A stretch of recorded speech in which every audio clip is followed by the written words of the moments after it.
The I cardboard won't let wasn't them hurt holding. you. But Jolene it's so Bridwell could feel the cold. cold Stay with seeping me. through the layers, through the newspapers she'd stuffed between the boxes, through the plastic tarp she'd scavenged from behind the hardware store on Belmont Street 3 days ago.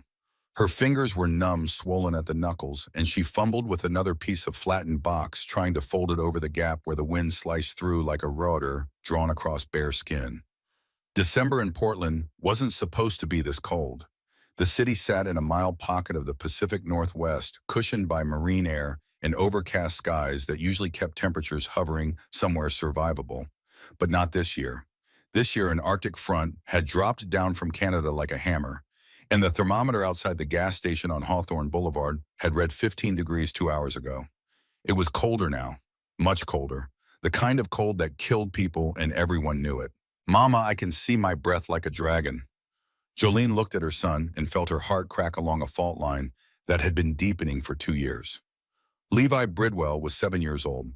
He had dark blonde hair that fell across his forehead in a way that reminded her of his father back when his father was someone worth remembering. He had gray-blue eyes that still held light in them, still sparkled when he found something funny or wonderful, which was more often than any child living under a bridge had a right to. 7 years old, and he thought freezing to death was a game. "That's right," baby Jolene said, forcing brightness into her voice, the way she forced everything these days. Forced smiles, forced optimism, forced belief that tomorrow might be different from today. "You're breathing fire tonight." Levi grinned, and the gap where his two front teeth used to be made him look even younger than 7. He blew another cloud of vapor into the darkness and watched it curl upward toward the underside of the Burnside Bridge, where moisture had frozen into patterns that looked almost beautiful if you didn't think about what they meant. They meant the temperature was well below freezing and dropping.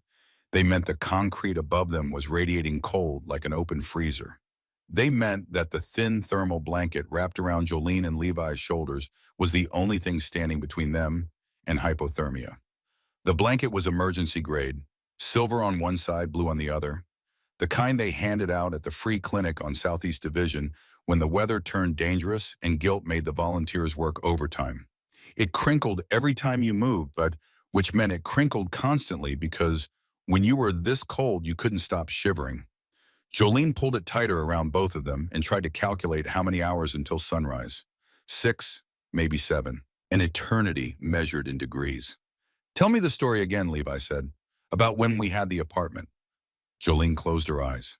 She didn't want to tell that story, didn't want to remember the two-bedroom place on Northeast Alberta Street with the hardwood floors that creaked in the hallway and the kitchen window that looked out over a courtyard where someone had planted its roses that bloomed every June. Didn't want to remember standing at the sink washing dishes while Levi stood on a step stool beside her, his small hands buried in suds, laughing every time a bubble floated up and popped against his nose. Didn't want to remember the medical bills that had started arriving 18 months before the eviction. The diagnosis that came wrapped in language so clinical, it took her 3 readings to understand that her body was turning against her. The insurance company that found reasons, creative reasons, legally defensible reasons to deny coverage for treatment after treatment until the bills piled up like snowdrifts against a door she couldn't open. The layoff came next. Not because she couldn't do the work, but because she'd missed too many days and the company had policies, and policies didn't care that you were sick and scared and trying to hold your life together with both hands while it crumbled between your fingers. Then the eviction notice. Then the storage unit they couldn't afford after 2 months. Then the car that got repossessed on a Tuesday morning while Levi was at school and Jolene had to walk 4 miles to pick him up because she couldn't afford the bus. Then the caseworker. The woman with kind eyes and a gentle voice who'd sat across from Jolene in a government office that smelled like old coffee and suggested very carefully, very professionally, that perhaps Jolene should consider placing Levi in foster care. Just temporarily. Just until you get back on your feet. Jolene had looked at that woman and seen every system that had failed her distilled into a single compassionate face. And she'd stood up, taken Levi's hand, and walked out of that office and never looked back. That was 2 years ago. 2 years of shelters and sidewalks and bridge underpasses. 2 years of learning which churches gave out food, on which days which gas stations let you use the bathroom without buying something, which neighborhoods were safe enough to sleep in, and which ones would get you robbed or worse. 2 years of keeping Levi fed and clean and reading and as close to normal as a child could be when normal had been stripped away like paint from old wood. We had a kitchen, Jolene said softly because Levi was waiting, and Levi always waited with that patient, trusting expression that made her want to scream and weep simultaneously. With a window over the sink. You used to stand on a stool and help me wash dishes, Levi added. His voice was getting drowsy, the words slightly thick, slightly slow. That was dangerous. You weren't supposed to fall asleep in cold like this. Sleep was the body's way of surrendering, and surrender at 15 degrees meant you didn't wake up. Hey, Jolene shook him sharper than she intended. Stay awake for me, baby. Tell me what you learned at the library today. Levi had spent 4 hours at the Multnomah County Library on Southeast Belmont while Jolene went to 3 different churches trying to get food vouchers. The library was warm. The library had bathrooms. The library let a homeless kid sit in the children's section and read until his eyes got tired without calling security or giving him looks that made him feel like something stuck to the bottom of a shoe. Miss Jennifer showed me a book about motorcycles, Levi said, perking up the way he always did when books were involved. Big ones, Harleys. She said her dad used to ride one. He had a jacket with patches and everything. Jolene had seen the bikers sometimes rolling through Portland in packs of 20 or 30 all leather and chrome and noise. She'd watched them from across the street with the same wariness she applied to everything now. Don't see, don't engage, don't make yourself noticed. That's nice, baby. What else did you read? But Levi had gone quiet. He was staring through the gap in their cardboard shelter at something beyond, and his body had gone rigid against Jolene's side. She followed his gaze and felt her stomach drop straight through the frozen concrete. A man had stumbled under the bridge. A big man, broad across the shoulders, tall, wearing a leather jacket with patches sewn across the back. Even in the dim wash of light from the distant street lamp, on Burnside, Jolene could make out the words stitched in an arc across the top of the jacket. Hell's Angels. The man was moving wrong. Lurching. His steps were uncoordinated, his arms swinging at angles that suggested his brain and his body were having a disagreement about which direction to go. As they watched, he hit one of the concrete support pillars with his shoulder spun halfway around and slid down to the ground like someone had cut his strings. He sat there with his back against the pillar, his legs splayed out in front of him, his hands rising slowly to cover his face. Even from 20 feet away, Jolene could see that his fingers were the wrong color. She grabbed Levi's arm hard enough to make the boy wince. Don't look at him. Don't make eye contact. The words came out automatic, drilled into her by 24 months of street education. Don't see. Don't engage. Don't make yourself a target. Men like that, men with gang colors and club patches, they were dangerous. They were unpredictable. They were everything Jolene needed to keep her 7-year-old son away from. But Levi was 7, and 7-year-olds don't understand danger the way adults who have been broken by the world understand it.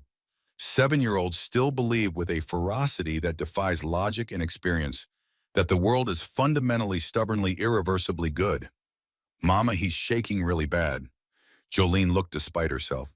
The man was shaking, not shivering, shaking. Violent full-body tremors that made his teeth chatter so loudly she could hear the sound from across the concrete. His hands had fallen from his face and his shoulders were hunched forward, his whole frame curled inward, like he was trying to fold himself into a smaller and smaller space, like he was trying to disappear. His lips were blue, not the pale blue of someone who was cold, the deep bruised blue of someone whose blood was forgetting how to carry oxygen. The blue that came right before the body started shutting down organs one by one, prioritizing the brain and the heart, sacrificing the fingers and toes and ears and nose to buy a few more minutes of consciousness. Jolene had seen that color before. On the streets, you saw everything. She'd seen a man die under the Morrison Bridge 2 winters ago. He'd gone to sleep blue and hadn't woken up, and the paramedics who came for him in the morning had been matter-of-fact about it, like they'd done this before, and would do it again because they had and they would. He's fine, Jolene said. He's not our problem. She heard how cold the words sounded. How hard. How unlike the woman she'd been 3 years ago. The woman who would have called 911, would have offered her coat, would have crossed the street to help a stranger without a second thought. That woman felt like someone she'd read about in a book, a character in a story about a life she used to live. 2 years on the streets had taught Jolene Bridwell that you couldn't save everyone. You could barely save yourself. Compassion was a luxury, and luxury was something homeless people couldn't afford. The man made a sound, low, broken, pulled from somewhere deep in his chest. It wasn't a groan exactly. It was thinner than that, weaker. The sound of someone's body trying to call for help, while his mind was already losing the fight. Mama, he's turning blue. Levi, look at me. That was panic. Talking panic and the cold and the fear that this night was going to take something from her that she couldn't get back. Jolene grabbed her son's face with both hands, forcing him to meet her eyes. His cheeks were ice under her palms. His lips were starting to pale. We can't help him. We don't have anything to give. We need this blanket. Do you understand? We need it. Levi's eyes, those gray-blue eyes that still held all the light the world kept trying to extinguish, searched her face, and what Jolene saw in them made her chest compress like a fist had closed around her heart. Not fear, not confusion, disappointment, but Mama. Levi's voice was small but steady. You told me. That time you said. When you were really sick and didn't have money, someone at the church gave you medicine, even though they didn't have to. You said that's why we're still together. Jolene felt something twist inside her rib cage. She had said that. She'd told him that story on a night like this, trying to explain why there was still good in the world, why he should keep believing even when everything around them argued against belief. Baby, this is different. You said we should be like that person. You said even when we don't have much, we should share. You said that's what makes us good. The man across from them made another sound. It was weaker now than the one before. The sound of someone giving up. The sound of a body shutting down. Jolene looked at her son, then at the stranger dying 20 feet away, then at the thin thermal blanket wrapped around them both, the only barrier between her family and the killing cold. She did the math. The gas station on Hawthorne was 3 blocks away. It stayed open all night. Maybe they could stand inside for a few hours. Maybe the clerk wouldn't kick them out. Maybe. The currency of the desperate. But if they left their spot under the bridge, someone else would claim it. And if the police came through on a sweep, if they had to move in the middle of the night without shelter, without a blanket in 15-degree weather that was still dropping. Mama, please. Jolene looked at her son and saw her own face reflected back at her. Not her face now hardened and careful and closed off. Her face from before. The face of the woman who believed that kindness was never wasted, that helping someone was never wrong, that the measure of a person wasn't what they had, but what they were willing to give. She'd spent 2 years teaching Levi how to survive, how to be invisible, how to be careful, how to protect himself in a world that didn't care whether he lived or died. She'd taught him to hide, to stay quiet, to never draw attention. But somewhere before all that, she'd also taught him to be kind. And now the teaching was staring back at her with gray-blue eyes and asking her to live up to it. No, Jolene said firmly. I'm sorry, but no. I have to keep you safe. Levi's face crumpled. Not with tears. He'd learned not to cry. Crying on the streets made you a target. Crying drew attention, and attention was dangerous. So he didn't cry. What he did was worse than crying. He nodded. Quietly, obediently, and the light in his eyes dimmed by a fraction. Okay, Mama, he whispered. Jolene felt like she'd just failed the most important test of her life. Failed it decisively, catastrophically, in a way that couldn't be undone with the right words or the right excuse. They sat in silence, wrapped in their blanket, their backs against the cold concrete, watching the stranger shake himself to death 20 feet away. The wind howled through the gap in their shelter. The temperature dropped another degree. Then another. The man's movements were getting slower, less coordinated. His hands had fallen to his sides and his head was tilting forward, chin dropping toward his chest. Even from where they sat, Jolene could see that the blue had spread from his lips to his cheeks, that his eyes were drifting closed, that the tremors were becoming less frequent and more violent, which meant his body was losing the ability to generate heat. 10 minutes passed. 15. The silence between mother and son grew heavier with each one. Then Levi spoke. His voice was very small. Mama, if that was you over there, would you want someone to help? Jolene's eyes burned. She tried to speak and couldn't. Tried again. The words came out fractured, broken at the edges. Levi, would you? A pause. A terrible pause. Yes, Mama, Jolene whispered. Yes, I would. Then we have to. Baby will freeze. Then we freeze together. Levi looked up at her, and in that moment, in the pale light seeping under the bridge from a city that had forgotten them, he looked older than 7. Older than any child should ever have to look. He looked like someone who understood exactly what he was asking, and was asking anyway because the alternative was worse than dying. You taught me, Mama. You taught me that's what good people do. They help even when it's hard. The tears came then. Jolene couldn't stop them. They burned hot trails down her frozen cheeks and dropped onto the blanket where they cooled instantly in the bitter air. She was crying not because her son was wrong, but because he was right. Because somewhere in 2 years of survival, she'd forgotten the thing that mattered most. She'd forgotten how to stay human. And her 7-year-old son was the one reminding her. Okay, she said, and her voice broke on the word like ice cracking on a river. Okay, baby, but I'm coming with you. No. Levi was already unwrapping the blanket from around them. You're sick too, Mama. You need to stay warm. I'll be fast, Levi Bridwell. You listen to me right now. But he was already moving. The blanket clutched in his small, raw-knuckled hands, the silver side catching what little light existed under the bridge, making him look for one brief moment like he was carrying something precious, something sacred. He walked across the concrete toward the dying stranger. His footsteps echoed in the hollow space beneath the bridge, small and determined, each one covering a distance far greater than the inches between his sneakers and the ground. Jolene lunged after him, but her body was so cold, so stiff from hours of sitting on frozen concrete that her legs buckled, and she caught herself on her hands, her palms scraping against ice and grit. By the time she scrambled upright, Levi was already kneeling beside the man. Sir Levi's voice echoed under the bridge, clear and high and impossibly brave. Sir, are you okay? The man didn't respond. His eyes were closed. The shaking had slowed to occasional tremors that looked less like shivering and more like the final twitches of a machine running out of power. His chest was barely moving. Levi looked back at his mother, and Jolene saw the fear in his face. The sudden adult understanding that this man might already be dead, that he might be kneeling beside a corpse, that the world might have already made the decision for them. But her son didn't run, didn't flinch, didn't retreat.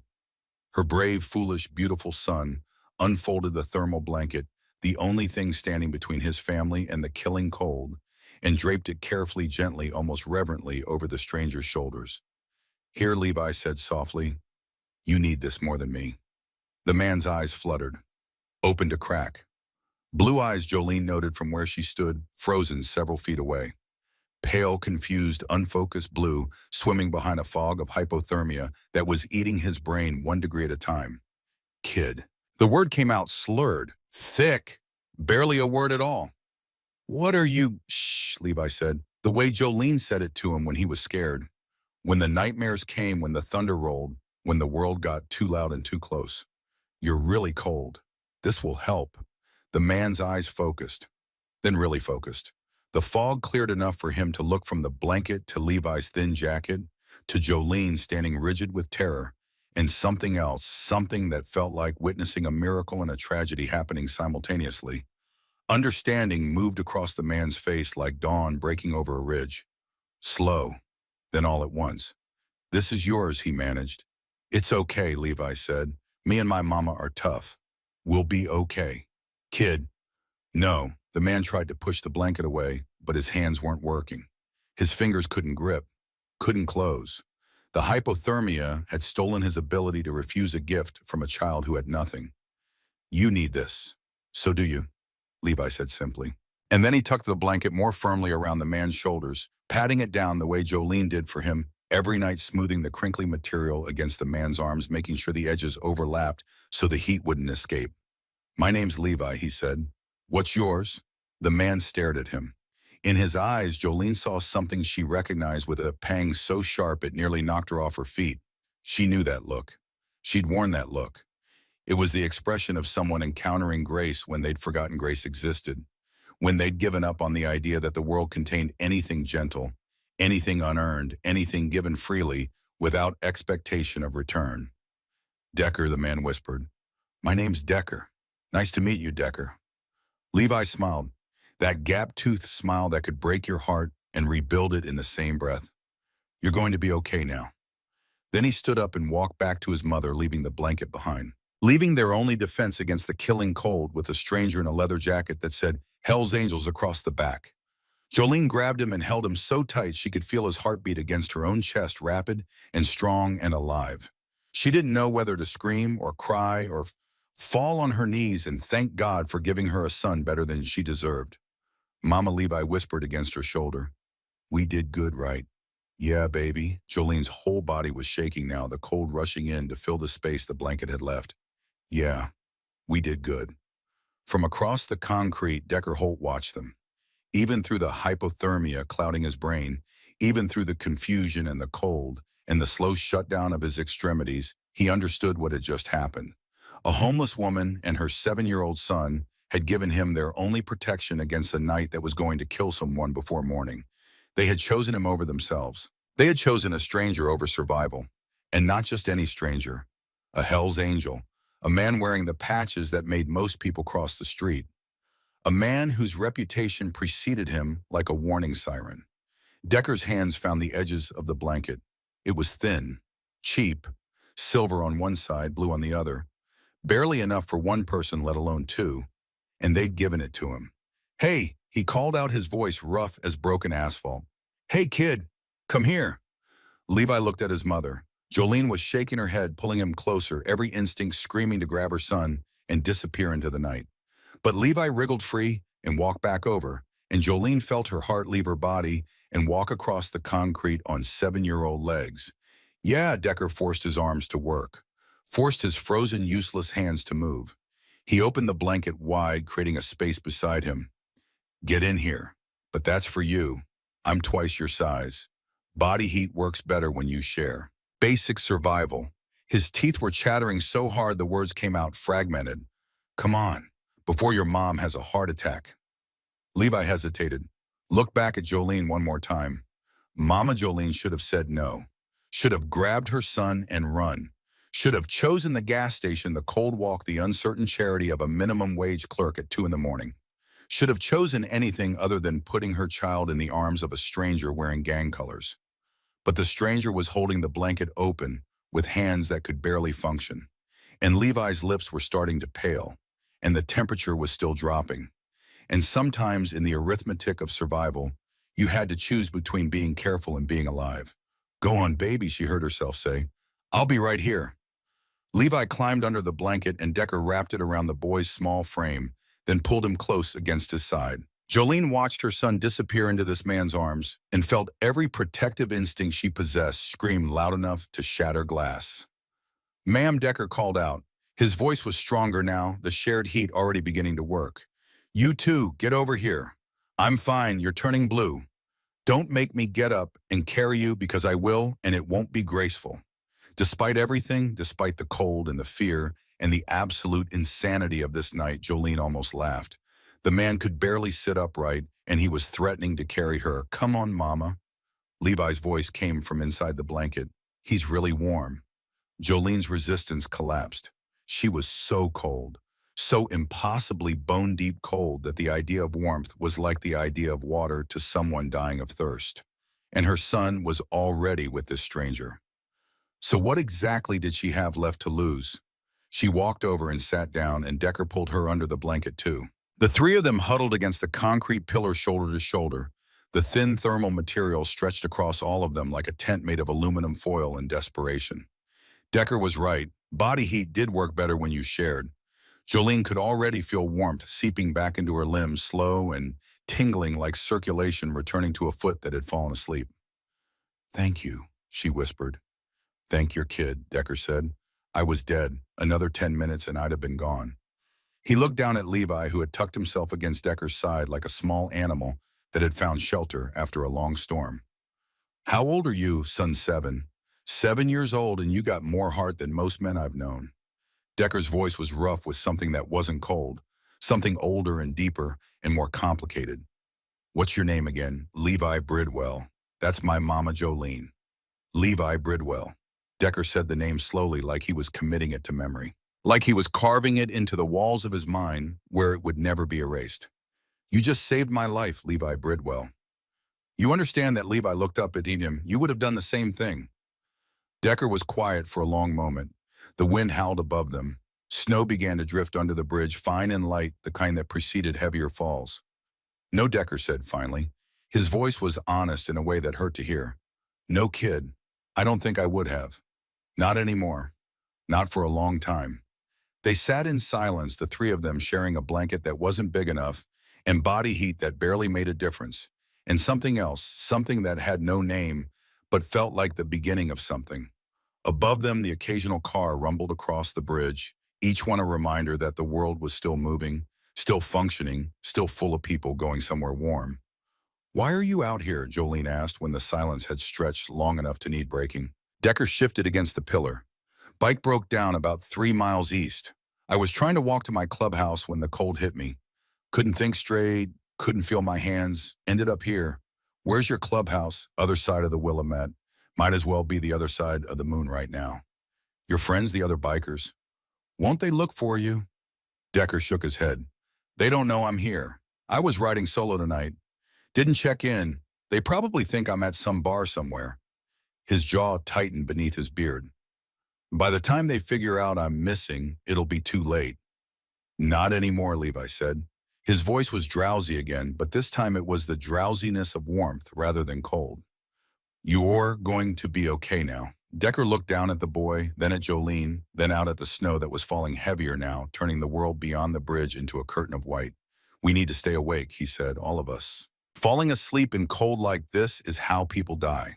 Tell me something. Talk to me. Tell us about your motorcycle, Levi said.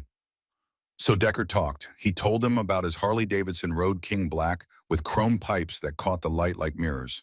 Told them about riding Highway 101 along the coast, the ocean on one side, and the forest on the other, the wind hitting you like a wall of salt and freedom. Told them about the brotherhood of the club, the way 40 men could ride in formation so tight you could reach out and touch the shoulder of the man beside you, the way the engines synced up until they sounded like one enormous heartbeat. He made it sound like everything Jolene and Levi had lost. Freedom, family, belonging. He'd been in the Hells Angels for 15 years. Joined after 2 tours in Afghanistan, where he'd learned that brotherhood wasn't a word, but a survival mechanism. And when the Army discharged him with a handshake and a folder full of VA referrals that led nowhere, he'd found the only other brotherhood that felt real. That felt like it might keep him alive when everything inside him was whispering that alive wasn't worth the effort. Jolene heard it in his voice. The shadow. The weight of something he carried that was heavier than any motorcycle could outrun. She'd seen the scars when he'd opened the blanket, not just on his hands and arms, but on the inside of his left wrist. Old scars, deliberate ones, white lines that told a story about a night, maybe more than one, when Decker Holt had tried to solve a permanent problem with a permanent solution and failed. She didn't mention them. Some things you saw and held in silence because naming them out loud made them too real. They took turns talking through the night. Jolene told Decker about the apartment on Alberta Street, about the kitchen window, about Levi's love of books. She talked about the diagnosis, the bills, the slow cascade of failures that had brought them here. She didn't ask for pity. She laid out the facts the way you'd lay out a hand of cards, face up, nothing hidden. Levi talked about the library, about Miss Jennifer who let him stay past closing time on cold nights, about the book on motorcycles, about wanting to be a teacher someday because teachers got to help people learn things, and learning things was the best feeling in the world. And Decker listened, really listened, not with the half attention of someone being polite, but with the focused intensity of someone hearing something important for the first time. Somewhere in that listening, something inside him shifted, cracked, broke open along a seam he'd welded shut 15 years ago and thought was permanent. This kid. This 7-year-old homeless kid who owned nothing, who slept on concrete, who wore shoes with holes in the soles and a jacket too thin for autumn, let alone December. This kid had just reminded him what loyalty actually looked like. Not patches and colors and oaths sworn in smoky rooms, not riding in formation or fighting for territory or living by a code that had become more habit than conviction. Loyalty was a blanket, given freely, given to a stranger because the stranger needed it more. When the sky finally started to lighten, turning from black to ash to the pale gray of a Portland winter dawn, Decker made a decision. It settled over him like something physical, like a weight being placed on his shoulders that he was choosing to carry. "Listen to me," he said. His voice was firm despite the exhaustion. "Both of you, listen." Jolene and Levi looked up at him. "I'm going to get help. I'm going to walk to my clubhouse, and I'm going to come back with food and blankets and whatever else you need. You understand?" "You don't have to do that," Jolene started. "Yeah, I do." Decker's voice left no room for argument. "Your boy saved my life tonight. In my world, that means something. That means everything. We don't need charity." The words came out sharper than Jolene intended. Pride. The last armor she had left. The only thing the streets hadn't stripped from her. "This isn't charity," Decker said. He looked at Levi. "This is a debt. You ever heard of the Hells Angels kid?" Levi nodded. "Miss Jennifer said you're bad guys." Decker smiled, and the smile was grim but not unkind. "Yeah, that's what people say. But here's the truth. We're family. That's what the patches mean. And when someone saves your life, they become family too." "You understand?" Levi's eyes went wide. "Really, really."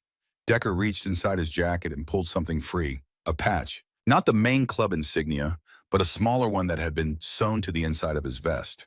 It was worn at the edges, the thread slightly frayed, and it read, "Prospect" across the bottom in faded gold letters. He'd earned that patch 13 years ago. It was the first thing the club had ever given him. It meant something. It meant everything. He put it in Levi's small hands. "You hold on to this for me. It's a promise I'm coming back." When Levi whispered, "3 days, maybe sooner, but I promise you, kid, I'm coming back." Jolene wanted to believe him, wanted it with a desperation that frightened her.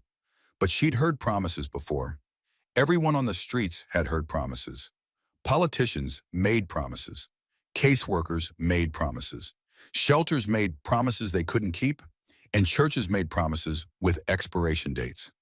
Promises were the currency of people who had something to give, and they were worth exactly nothing to people who had nothing to lose. Decker saw the doubt in her face. He held her gaze for a long moment, then did something that made Jolene's throat close.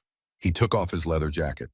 The Hells Angels jacket with the patches that defined his identity, that marked him as a member of the most notorious motorcycle club in the world that he'd worn every day for 15 years like a second skin. He shrugged it off his shoulders, leaving himself in nothing but a thermal shirt that was already inadequate for the cold, and he draped it around Jolene's shoulders. The weight of it was surprising. The leather was heavy, lined with something that held warmth. It smelled like motor oil and cigarette smoke, and the road. "Call it collateral," Decker said. "You'll freeze. I'm from Seattle. This is nothing." It was a lie. He was already shivering, his jaw clenching against the chattering of his teeth. But he said it with such conviction, such absolute certainty, that Levi smiled. Decker stood up slowly, tested his legs. They held. Barely. The hypothermia had retreated enough to let him function, but just barely, and every movement cost him effort he couldn't afford. He handed the blanket back to Jolene and Levi. "3 days," he said again. "I swear to God, I'm coming back for you." Then he walked out from under the bridge, into the dawn, into the snow, into the freezing morning that was trying to kill him and might still succeed. His thermal shirt was instantly inadequate, and Jolene could see him shaking before he'd gone 10 steps.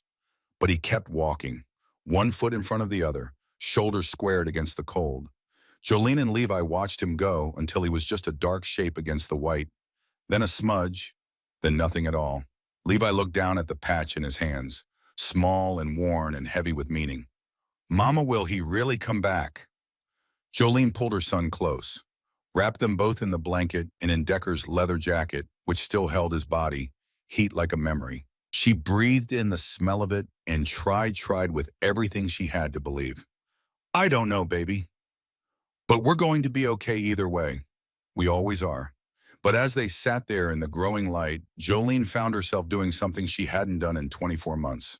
Something she'd trained herself to stop doing because it hurt too much when it didn't work out. She was hoping. 3 days. That's what he'd said. 3 days until they found out if kindness was still worth something in this world. 3 days until they learned whether Decker Holt was a man of his word. Under the bridge in the cold morning light, Levi Bridwell held onto a Hell's Angels patch and believed. Because 7-year-olds still can. Because 7-year-olds still do. And somewhere across the city, Decker Holt walked through the snow on frozen legs with frozen hands and a fire burning in his chest that no amount of cold could touch. He made it 6 blocks before his legs gave out. He caught himself against a brick wall, gasping his breath coming in ragged clouds that the wind tore apart as fast as he could make them. His hands were numb again. His face felt like it was burning and freezing at the same time, the nerve endings confused, sending contradictory signals to a brain that was running on fumes. The thermal shirt wasn't enough, not even close. Without the leather jacket, he might as well have been wearing paper. But he pushed off the wall and kept walking. He'd made a promise to a 7-year-old kid, and Decker Holt did not break promises. Not to brothers, not to strangers, not to anyone, and especially not to someone who'd saved his life with nothing but a cheap thermal blanket and a heart bigger than the whole frozen city. His phone was dead, had been dead since yesterday when the bike broke down on the east side and the cold drained the battery in 20 minutes. No way to call for help. No way to tell anyone where he was. Just his feet and his will, and the memory of Levi's face when he'd handed over that blanket. A kid, a homeless kid, with nothing, had given him everything. Decker's jaw tightened until the muscles screamed. 3 days, he'd promised 3 days. But he was going to make it happen in 2. 1 if he could manage it. The clubhouse was another mile. He could make it. He had to.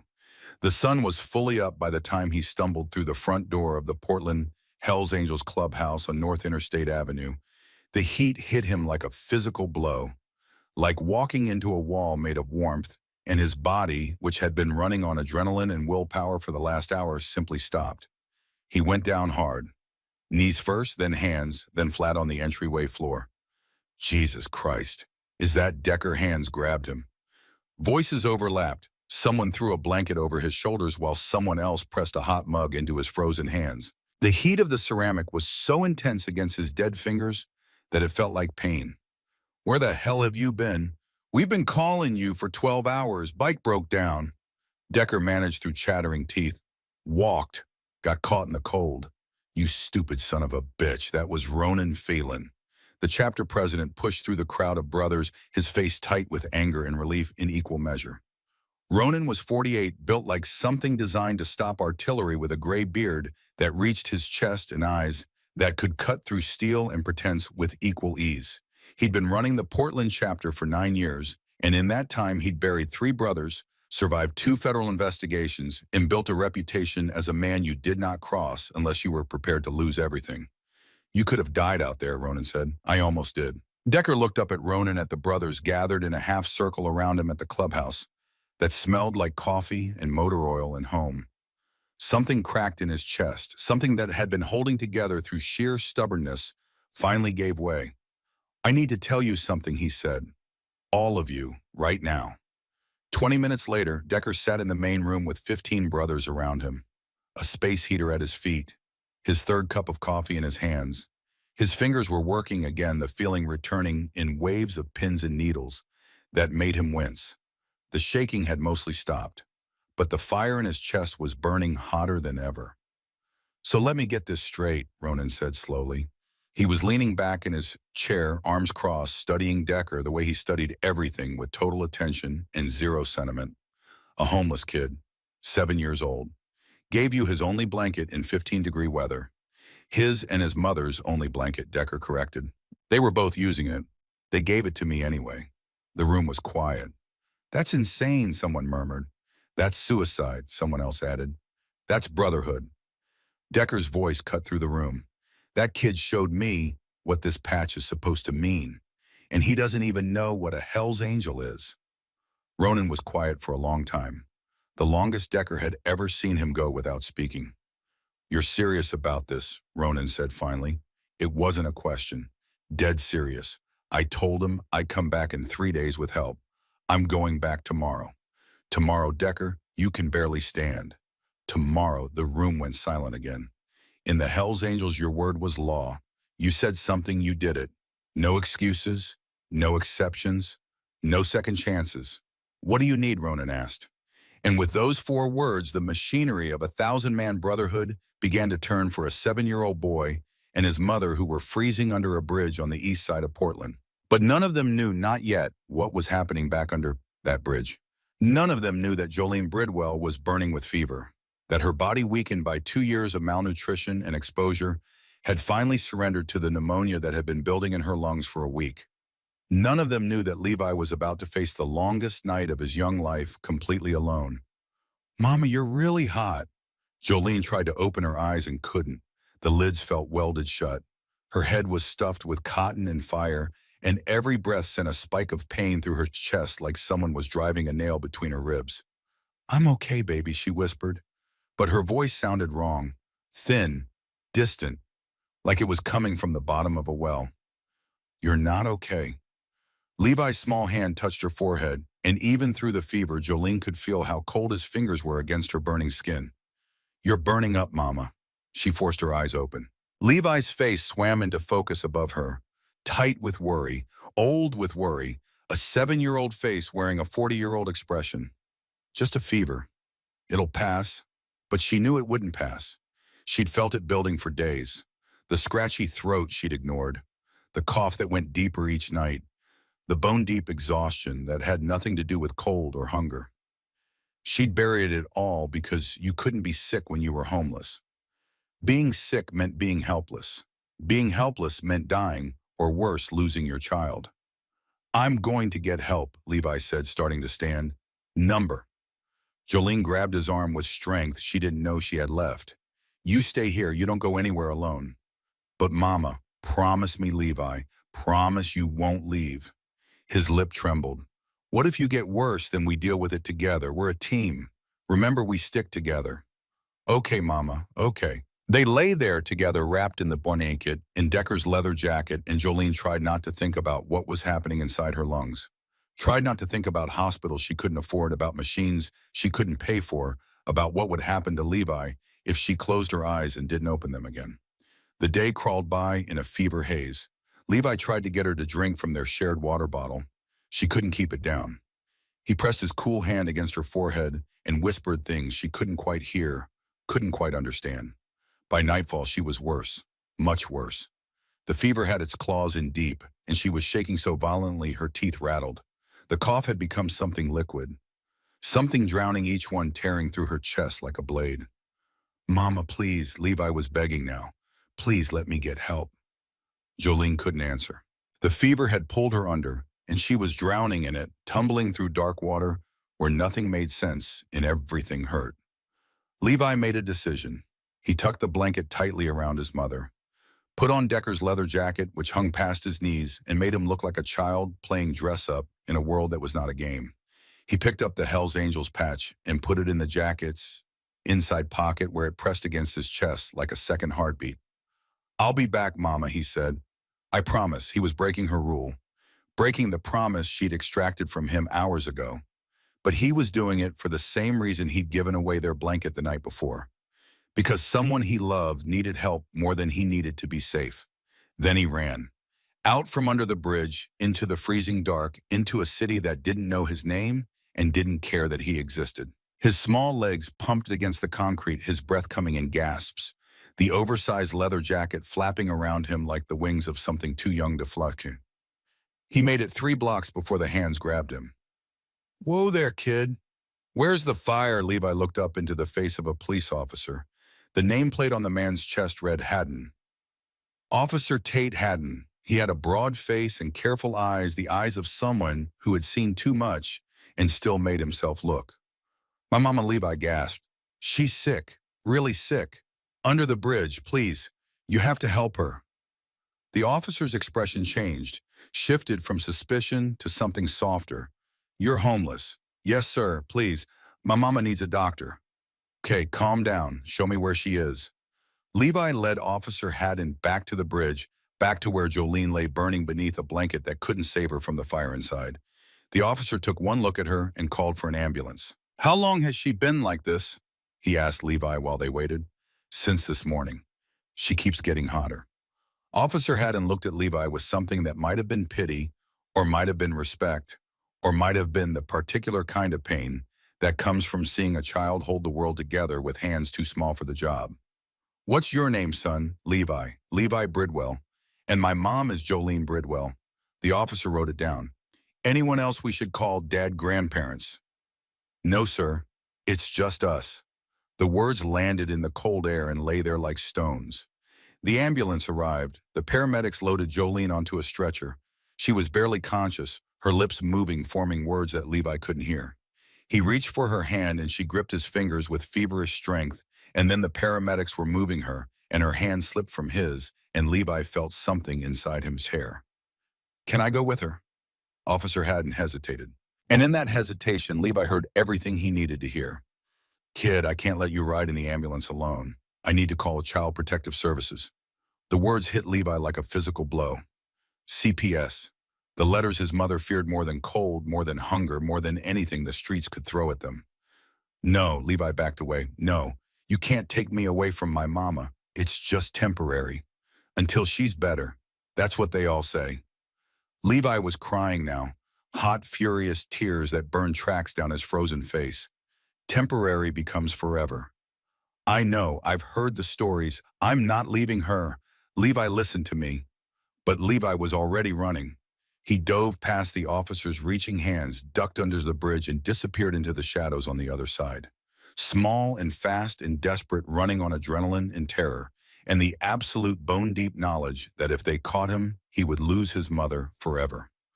Officer Haddon swore and spoke into his radio. We've got a runner.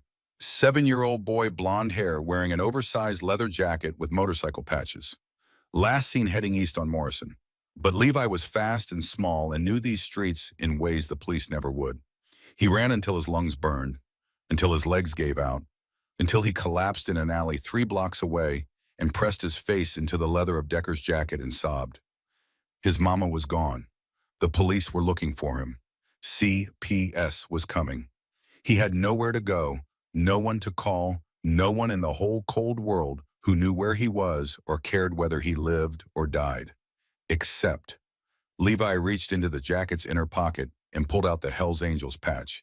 He stared at it through his tears. Worn at the edges, faded gold letters. Prospect. Decker had said 3 days. It had been only 1. But Levi didn't have 3 days. He didn't even have 1. He pressed the patch against his chest, curled into a ball in the dark alley, and held on. Somewhere out there, Decker was coming. He'd promised. And Levi Bridwell, 7 years old, freezing alone and terrified, chose to believe that promise. Because 7-year-olds still can. Because 7-year-olds still do.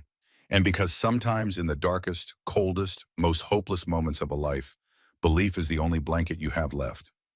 Meanwhile, back at the clubhouse, Decker Holt's phone was exploding. He'd plugged it in before collapsing onto a cot in the back room, and by the time exhaustion released him 4 hours later, the screen was lit up like a switchboard. 53 notifications, then 100, then 200. Then the number stopped making sense. His post had been simple. A photo of his Hell's Angels jacket, the one he'd left with Jolene, and a few lines of text that he'd typed with fingers still too numb to feel the screen. Last night, a 7-year-old homeless kid saved my life by giving me his only blanket in freezing weather. He had nothing and gave me everything. If that's not brotherhood, I don't know what is. Going back to help him. Anyone who wants to ride with me is welcome. He'd hit post and passed out. That was 4 hours ago. In those 4 hours, the motorcycle community had caught fire. The comments came in waves. Portland brothers, first then Oregon, then the whole Pacific Northwest, then places Decker had never been, and chapters he'd only heard about in passing. This is what brotherhood looks like. Count me in. Portland, chapter standing by. When do we roll Seattle here? Name the time and place. Sacramento Hell's Angels, ready to ride. That boy is one of ours now. Decker sat on the edge of the queue staring at his phone, watching the numbers climb. 300 shares, 500, 1,000. The post had jumped the walls of the Hell's Angels community and was spreading into other clubs, other networks, other worlds entirely. He found Ronan in the main room, phone pressed to his ear, pacing the length of the bar with the focused energy of a man who had been making things happen since before the sun came up. Yeah, we can accommodate 50 bikes. No, make it 100. Ronan paused, listened, and something shifted in his face. Jesus Christ, how many chapters are responding? He hung up and looked at Decker. Your post, it's blown up. I see that. Decker, we've got chapters from 5 states saying they want to ride with us to help that kid. Decker felt something swell in his chest, a pressure that had nothing to do with the cold damage to his lungs and everything to do with the realization that one sentence typed on a dead man's phone had started something he couldn't control. How many total? At last count, 300 bikes, and the numbers are climbing every hour. 300. Decker couldn't finish the sentence. Couldn't wrap his mind around 300 men on 300 machines riding for a 7-year-old boy who slept on concrete. It's more than that. Ronan pulled up something on his own phone and held it out. Look at this. It was a response post from a rival club, the Mongols MC, a club that the Hells Angels had been at odds with for decades, a rivalry built on territory and pride and blood that went back further than most of the current members had been alive. The post read, Hells Angels got this one right. Any kid brave enough to save a life deserves our respect. Mongols M's will ride with you. Name the time and place. Decker read it twice, 3 times. The Mongols, he said. His voice was barely a whisper. I know what they are, Ronan said. His voice was tight, controlled, the voice of a man processing something that violated every assumption he had ever operated under. But they're putting aside the rivalry for this. So are the banditos and the outlaws. Ronan set the phone down on the bar and met Decker's eyes. Decker, the entire motorcycle community is rallying. Every club, every chapter, every man who's ever thrown a leg over a Harley and called himself a brother. They're all coming for a kid they have never met because of what he did for you. Decker sat down hard on the nearest chair. The room felt like it was tilting. So what do we do, he asked. Ronan smiled. It was slow, deliberate, and carried the weight of a man who understood exactly what he was about to set in motion. We give them a show they'll never forget. We roll tomorrow morning. Every bike, every brother, every patch who wants to ride for that boy. We make some noise. We make sure Levi Bridwell knows he's not alone anymore. His mother, Jolene, she needs help too. Then we help her. We help both of them. We help every soul under that bridge if that's what it takes. Ronan clapped Decker on the shoulder hard enough to rattle his teeth. You started something here, brother. Something bigger than you or me or this club. Now we see it through. That night, the calls came from everywhere. Oregon, Washington, California, Nevada, Idaho, Montana, chapters checking in, confirming numbers, coordinating arrival times, working out logistics that would have overwhelmed a military operation. By midnight, the estimate was 500 bikes. By 2 in the morning, it was 700. By the time the first gray light of dawn touched the horizon, the number had climbed to 943. Decker stood outside the clubhouse in the cold morning air, watching bikes roll in from every direction. They came down Interstate Avenue in columns, chrome gleaming under the streetlights, engines splitting the silence like controlled thunder. They filled the parking lot, then the street, then the side streets, until it looked like every motorcycle in the western United States had converged on a single point in North Portland. Patches from chapters Decker had only heard about in stories. Men he'd never met who'd ridden through the night because a 7-year-old boy had given away a blanket. Ronan walked up beside him. You ready for this? No, Decker admitted. Good, neither am I, but we're doing it anyway. Ronan checked his phone one last time. 943 bikes confirmed. We roll in 30 minutes. Decker thought about Levi under that bridge, probably cold, probably scared, probably wondering if any of this was real, if anyone was actually coming, if the promise meant anything at all. Let's make it 20, Decker said. I made a promise. I'm already late. 20 minutes it is. The call went out. Engines fired up. The sound was something beyond noise, beyond volume, beyond anything the residential streets of North Portland had ever experienced. It was a rolling building wall of sound that shook windows in their frames and set off car alarms for 6 blocks in every direction. 943 motorcycles, 943 riders, all pointed in the same direction, east, toward the Burnside Bridge, toward a 7-year-old boy who was somewhere in the cold waiting. As they formed up, as the convoy stretched out behind Decker's borrowed bike, like a river of chrome and leather and purpose, his phone buzzed one final time. A text from an unknown number. This is Officer Tate Haddon, Portland PD. I responded to a call last night about a sick homeless woman named Jolene Bridwell and her son Levi. The boy ran when we tried to separate them. If you're the Decker he kept talking about, the kid needs you. He's got your jacket and won't talk to anyone else. Mother's at Emmanuel Hospital with pneumonia. Find the boy before CPS does, or he goes into the system. Decker's blood went cold. He read it again, every word landing like a blow to the sternum. Levi was out there, alone, 7 years old in the freezing dark, wearing a jacket that hung to his knees, running from the one system that was supposed to protect children and instead terrified them. Jolene was in a hospital bed, sick enough to be admitted, which meant sick enough to be in real danger. And Child Protective Services was hunting for a boy who would rather freeze to death in an alley than be separated from his mother. Decker texted back with hands that shook from something colder than temperature. On my way, tell me everything. The response was immediate. Check the alleys between Morrison and Belmont. He knows those streets. And Decker, that kid saved your life. Don't let the system take him. Decker showed the text to Ronan. The chapter president read it once. His jaw set like concrete curing. Change of plans, Ronan said. His voice carried across the parking lot, cutting through the idle of 900 engines like a blade through paper. Listen up, all of you. The engines dropped to a rumble. Nearly 1,000 men turned their attention to Ronan Phelan. The boy we're riding for, he's out there alone. His mother's in the hospital. CPS is looking for him. We split up. Half the crew goes to Emmanuel Hospital and makes sure nobody touches that woman. The other half tears apart every alley on the east side until we find that kid. A voice from somewhere in the crowd. CPS will fight us. Ronan's response was quiet, measured, and absolutely terrifying in its calm. Let them try. That boy's family now. Nobody takes family. The convoy split at the Willamette River. 472 bikes peeled south toward Emmanuel Hospital. The other 471 with Decker at the point crossed the Burnside Bridge and plunged into the east side of Portland like a search party from another century, all noise and numbers in the kind of determination that bends the world to its will. They spread through the streets in groups of 20 and 30, rolling slowly through alleys and side streets under overpasses and through parking lots, 1,000 eyes scanning for one small figure in an oversized leather jacket. Decker rode the streets between Morrison and Belmont, exactly where Haddon had said to look. His head swiveled, constantly checking every shadow, every doorway, every dark corner, where a frightened child might try to disappear. He tried to think like Levi, tried to imagine being 7, being alone, being hunted.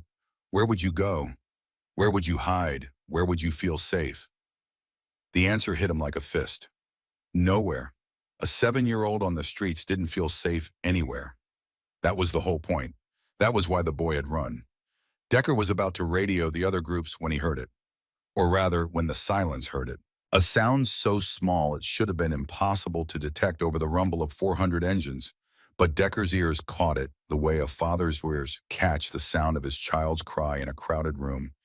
Even if that child isn't his, even if that bond was formed not by blood, but by a blanket on the coldest night of the year. Crying. Quiet, muffled, the kind of crying that a child learns to suppress when crying makes you a target. Coming from an alley between a closed bookstore and a Thai restaurant on Belmont Street, Decker killed the engine, swung off the bike, walked to the mouth of the alley on legs that felt like they belonged to someone else. And there he was, Levi Bridwell, curled into a ball against a dumpster, his knees drawn to his chest. Decker's leather jacket wrapped around him like a cocoon. The jacket was enormous on him, the sleeves hanging past his hands, the hem pooling on the ground. He looked impossibly small, impossibly fragile. A child pretending to be invisible in a world that had given him every reason to try. The patch. Decker could see it clutched in Levi's right hand, pressed against his chest, held like a talisman, like the last proof that goodness existed. Levi heard the footsteps and looked up. His face was streaked with tears and grime, his eyes red and swollen, his lips cracked from cold. He looked like what he was, a 7-year-old boy who had been brave for too long. Their eyes met across 15 feet of alley, and then behind a Decker the rest of the convoy caught up. Engines rumbling, bikes lining the street, filling the intersection from curb to curb. The sound built and built until the ground vibrated with it, until the windows of the bookstore rattled in their frames, until the whole city seemed to pause and listen. Levi's eyes went wide.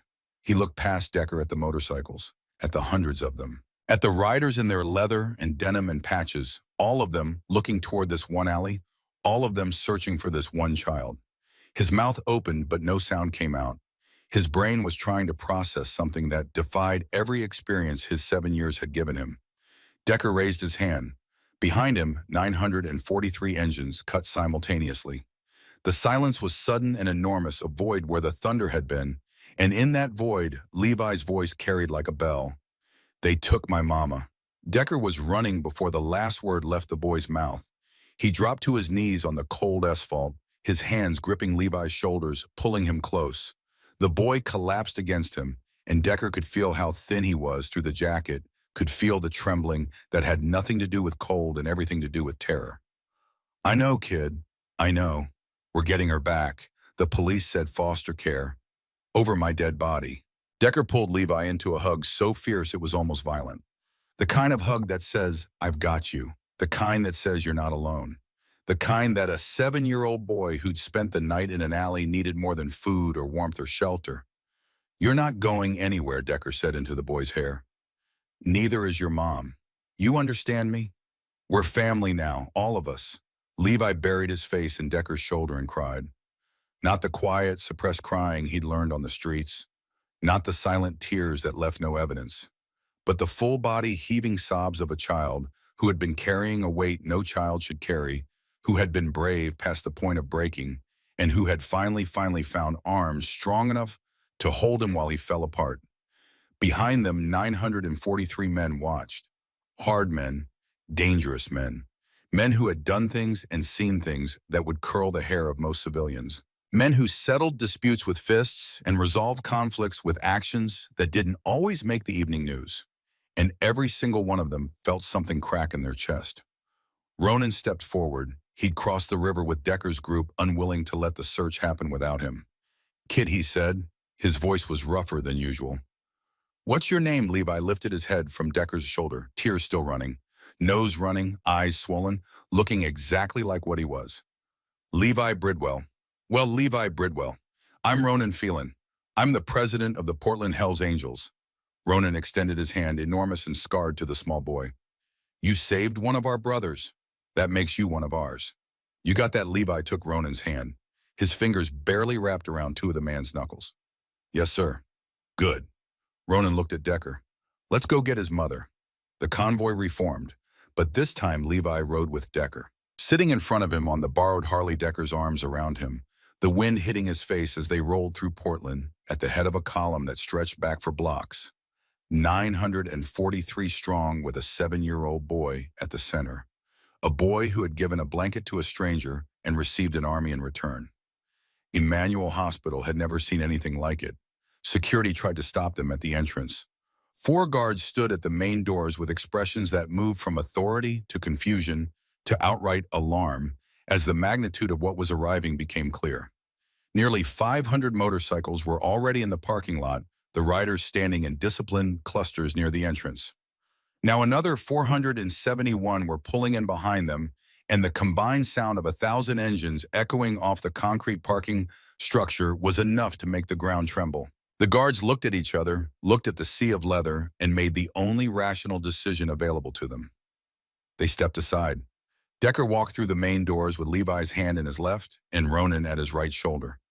Behind them, a river of patches and leather flowed into the hospital lobby, filling it wall-to-wall, men stepping aside for nurses and patients, but not stopping, not slowing, moving, with the quiet purpose of people who had come to do something and would not leave until it was done.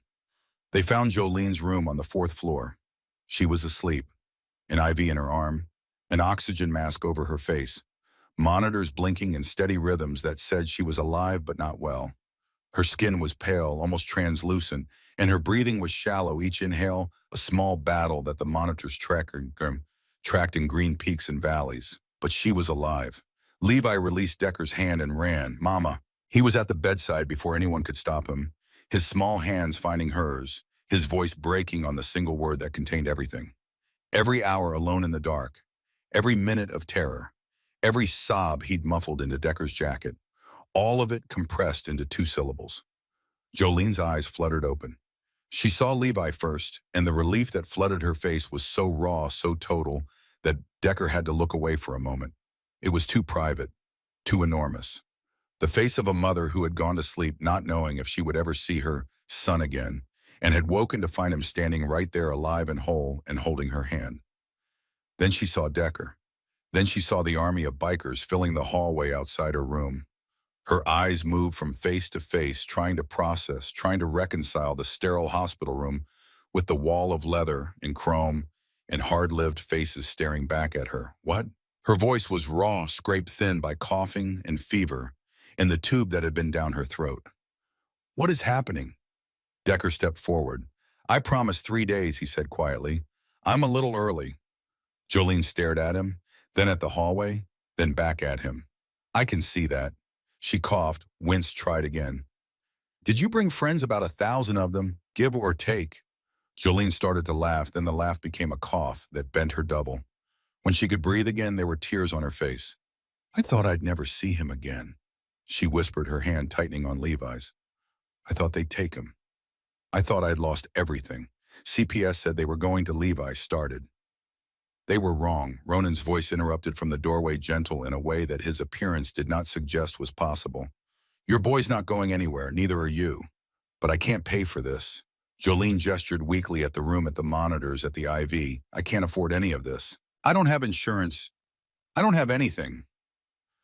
Already taken care of, Decker said. The brothers are covering it, all of it.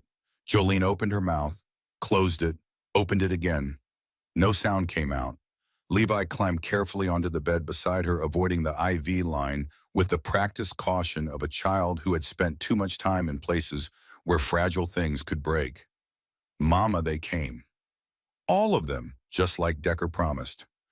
Jolene looked at her son, at Decker, at the impossible wall of bikers outside her door. Her chin trembled. Why, the word was barely audible. Because you raised a boy who saved my life, Decker said simply. Because kindness deserves kindness. Because that's what family does. But we're not your family. Ronan stepped fully into the room. His bulk seemed to fill the remaining space like a mountain deciding to move indoors. Yeah, you are. He said it the way he said everything. With finality.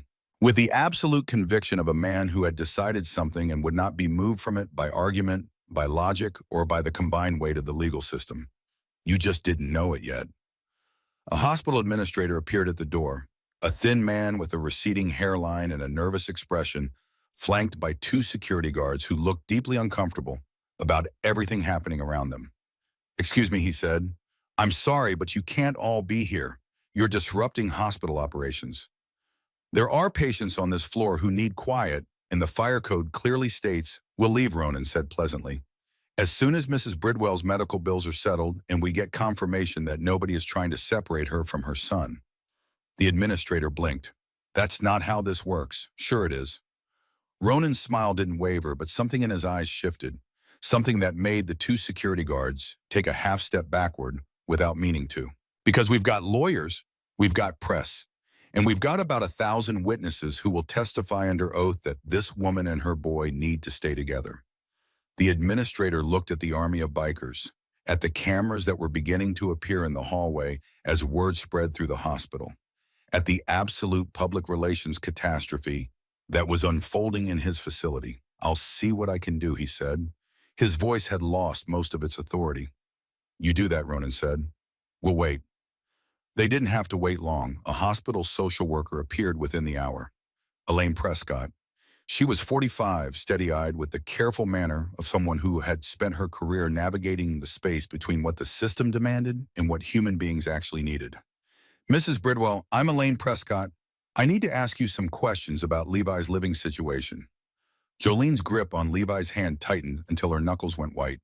You're not taking him. I'm not here to take anyone. Elaine raised both hands, palms out. I'm here to help. But I have to be honest with you. Child Protective Services filed an emergency petition this morning. There's a hearing scheduled for tomorrow to determine temporary custody. The hallway went dead silent. Every biker within earshot turned to look at Elaine Prescott with expressions that ranged from controlled fury to something that went beyond fury into a place where words stopped being useful. Over my dead body, Ronan said, quiet, dangerous quiet. Mr. Phelan, I understand your feelings, but this is the law. There are procedures. Then the law is wrong. Ronan moved to stand beside Jolene's bed. Not threatening, not aggressive, just present. A wall of loyalty and intention that the legal system would have to go through to reach the woman and child behind it. That boy is staying with his mother. End of discussion. Elaine took a breath.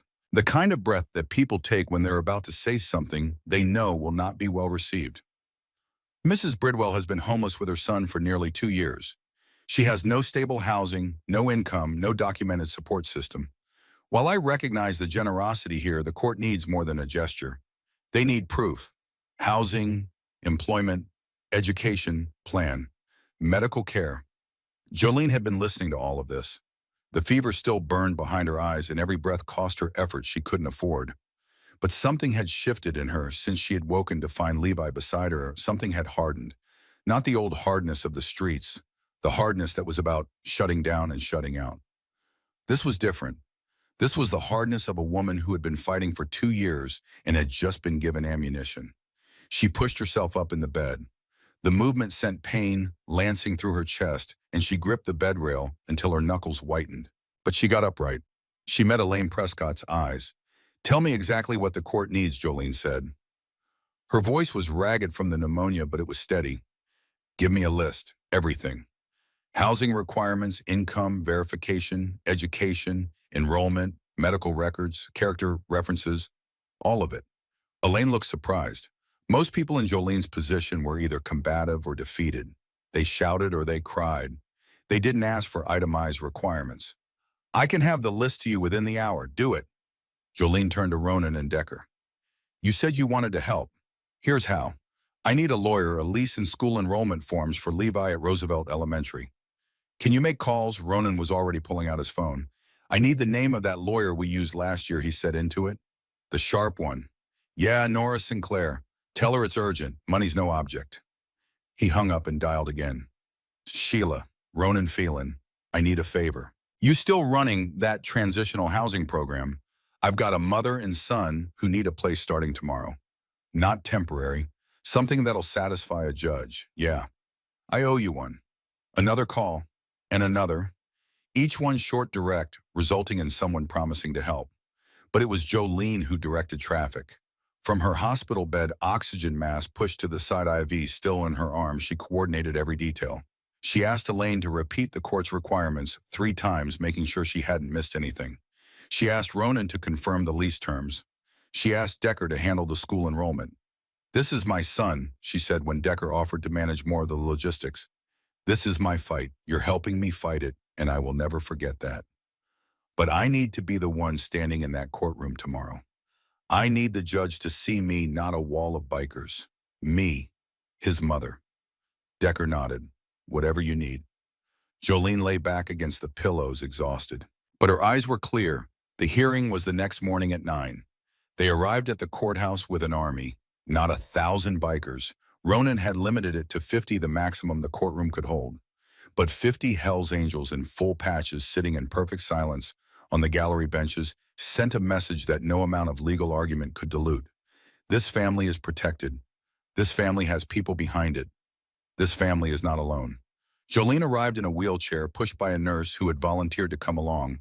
She was still weak, still feverish, still running on determination more than health. But she was dressed. She was upright, and she was there. Levi sat between her and Decker, wearing his new leather jacket, the one Willa Dunning had brought to the hospital the night before. Child-sized, no patches, just clean black leather that made him look like a miniature version of the men surrounding him. He held his mother's hand and didn't let go. The CPS attorney stood first. A woman named Mrs. Gentry, mid-50s, with steel gray hair, pulled back in a bun so tight it seemed to pull her expression with it. She was not unkind. That was the worst part. She believed genuinely and completely that the system she served was right, that the processes existed for good reasons, that children were better off in state custody than in the unstable care of a mother who had been homeless for 2 years. Your Honor, the state's position is straightforward, Mrs. Gentry began. Mrs. Bridwell has been living without shelter with her minor son for approximately 24 months. She has no stable housing, no employment, no documented income, and no support system. She was admitted to a manual hospital yesterday with severe pneumonia, during which time her son was found alone on the street at night. While we acknowledge the goodwill of the individuals present today, we question whether this support is sustainable or appropriate. The state recommends temporary foster placement, while Mrs. Bridwell establishes the stability her son requires. Jolene's hand tightened on Levi's. The boy didn't make a sound, but Decker could feel him trembling. Nora Sinclair stood. She was 52, lean with dark eyes that missed nothing, and a reputation in family court that preceded her like a weather system. Your Honor, may I present documentation of Mrs. Bridwell's current circumstances? She laid out document after document. A signed lease for a 2-bedroom apartment in Southeast Portland paid 6 months in advance. A written job offer from Patty Sweeney at Cascade Medical Billing, part-time with flexible hours. Enrollment confirmation from Roosevelt Elementary, approved by Principal Aldridge. Letters of support from 53 individuals, including business owners, community leaders, a youth center director named Willa Dunning, and members of the Hells Angels Motorcycle Club, Mrs. Bridwell now has stable housing, imminent employment school enrollment for her son, and a support network of over 1,000 individuals who have pledged ongoing assistance. This is not a temporary gesture, Your Honor.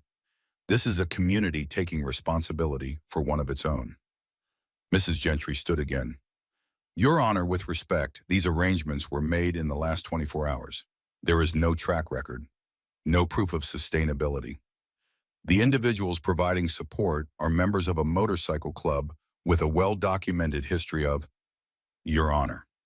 The voice came from the wheelchair. Jolene Bridwell was pushing herself to her feet. Decker was instantly beside her, offering his arm, but she found the bed rail first and used it to pull herself upright. She stood there swaying slightly, her hospital gown visible beneath the jacket someone had draped over her shoulders, her face pale and drawn and absolutely ferociously determined. The judge, an older woman with steel gray hair and 30 years of family court behind her, eyes looked at Jolene. Mrs. Bridwell, you may speak. Jolene took a breath. It rattled in her chest and she winced, but she didn't sit down. Your Honor, I got sick. Chronic illness that my insurance wouldn't cover. I lost my job because I missed too many days. I lost my apartment because I couldn't pay rent. I lost my car because I couldn't make the payments. I went to every agency, every program, every church, every shelter in this city. I filled out every form. I made every call, and I fell through every crack in every system that was supposed to catch me. Her voice was raw, honest, stripped of everything except the truth. So I did what I had to do. I kept my son alive. I kept him clean. I kept him fed. I made sure he went to the library every day to read and learn. I walked him to 3 different churches every week for food vouchers. I taught him his letters and his numbers and his manners and his morals. I did all of that on the street in shelters under bridges for 2 years, without help, without a net, without a single person in this entire system telling me I was doing a good job. She looked directly at Mrs. Gentry. You say I have no stability. You're right, I didn't. But I have it now, and I didn't get it from your system. I got it from the people in this room, people who showed up, people who saw my son's courage and decided it was worth protecting. Then she looked at Levi. My son is a better person than I am. I told him not to give away our blanket. I told him we needed it. I told him no. And he did it anyway because I taught him a long time ago that when someone needs help and you can give it, that you give it, even when it costs you everything. Her voice broke. He's the bravest person I've ever known. And I am asking this court, I am begging this court to let me keep raising him. Because whatever I did wrong, whatever I failed at, I got one thing right. I raised a boy who could not watch a man die. And that's worth something, Your Honor. That has to be worth something. The courtroom was silent. The judge removed her glasses and rubbed her eyes. She turned to Levi. Young man, do you understand what could have happened if you had frozen to death that night? Yes, ma'am, Levi said. His voice was small but clear. And you still gave away your blanket. Yes, ma'am. Because Decker was dying, I had to help. Why, Levi's face was serious. The face of a child thinking hard about something important. Because if I can help and I don't, what kind of person am I? Mama taught me that. She's always helping people, even when we don't have nothing. She's the bravest person I know. The judge looked at Levi for a long time. Then she looked at Jolene, still standing, still gripping the bed rail, still refusing to sit down. Mr. Phelan, the judge turned to Ronan, who had risen from his seat. You're the president of the Portland Hells Angels, yes, Your Honor. This support you're offering, is it genuine? Or is this a publicity stunt that disappears when the cameras do? Ronan met her eyes, direct, unhesitating. Your Honor, my club has been around for more than 70 years. We've seen every kind of trouble there is. But we've also seen every kind of loyalty. What Levi did giving his blanket to Decker, that's the kind of act that defines what we're supposed to be. It reminded us why we wear these patches. He paused. So no, this isn't a stunt. This is us living up to our code. Family first, loyalty always. That kid is family now. So is his mother. And we don't abandon family. Not ever. The courtroom remained silent. The judge put her glasses back on, looked at the documents, looked at Mrs. Gentry, looked at the 50 bikers sitting in respectful silence, looked at Jolene still standing, looked at Levi still holding his mother's hand. In 30 years on this bench, she said, I have never seen anything quite like this. She straightened the papers in front of her. The state's concerns are noted, but they are also, in light of the evidence presented, insufficient to justify removing this child from his mother's care. Mrs. Bridwell now has everything the state has asked for: housing, employment, support. More support, frankly, than most families who come through this courtroom ever see. She looked at Jolene. Mrs. Bridwell, I am denying the petition for removal. Levi stays with you. However, I am ordering quarterly check-ins for the next 12 months to ensure that the stability demonstrated today continues. Is that understood? Jolene's legs gave out. She collapsed back into the wheelchair, and the sound that came from her was not crying exactly, but something deeper than crying. Something that had been trapped inside her for 2 years and was finally being released. Thank you. Thank you. Thank you. The judge allowed herself a small smile. Thank your son. And Mr. Holt. And apparently half the motorcycle clubs in the Pacific Northwest. She picked up her gavel. Case dismissed. The courtroom erupted. Bikers who hadn't shown emotion in decades were gripping each other's shoulders, some openly, wiping their eyes. Nora Sinclair closed her briefcase with the quiet satisfaction of a woman who had won the right case for the right reasons. Mrs. Gentry gathered her papers into her credit, paused at the door to look back at Jolene and Levi with an expression that was not defeat, but something closer to reconsideration. Decker lifted Levi off his chair and spun him in a circle while the boy screamed with laughter, the sound bouncing off the courtroom walls like something that had been caged for too long and was finally free. Ronan approached the bench. Your Honor, thank you. Don't thank me, the judge said. You did this, all of you. She hesitated. Mr. Phelan, I've presided over a great many cases involving your organization. Most of them considerably less pleasant than this one. This was something different. People see the patches and the bikes and think they know us, Ronan said. But we're more than our reputation. We're men who believe in loyalty and honor, in protecting those who can't protect themselves. That's always been true.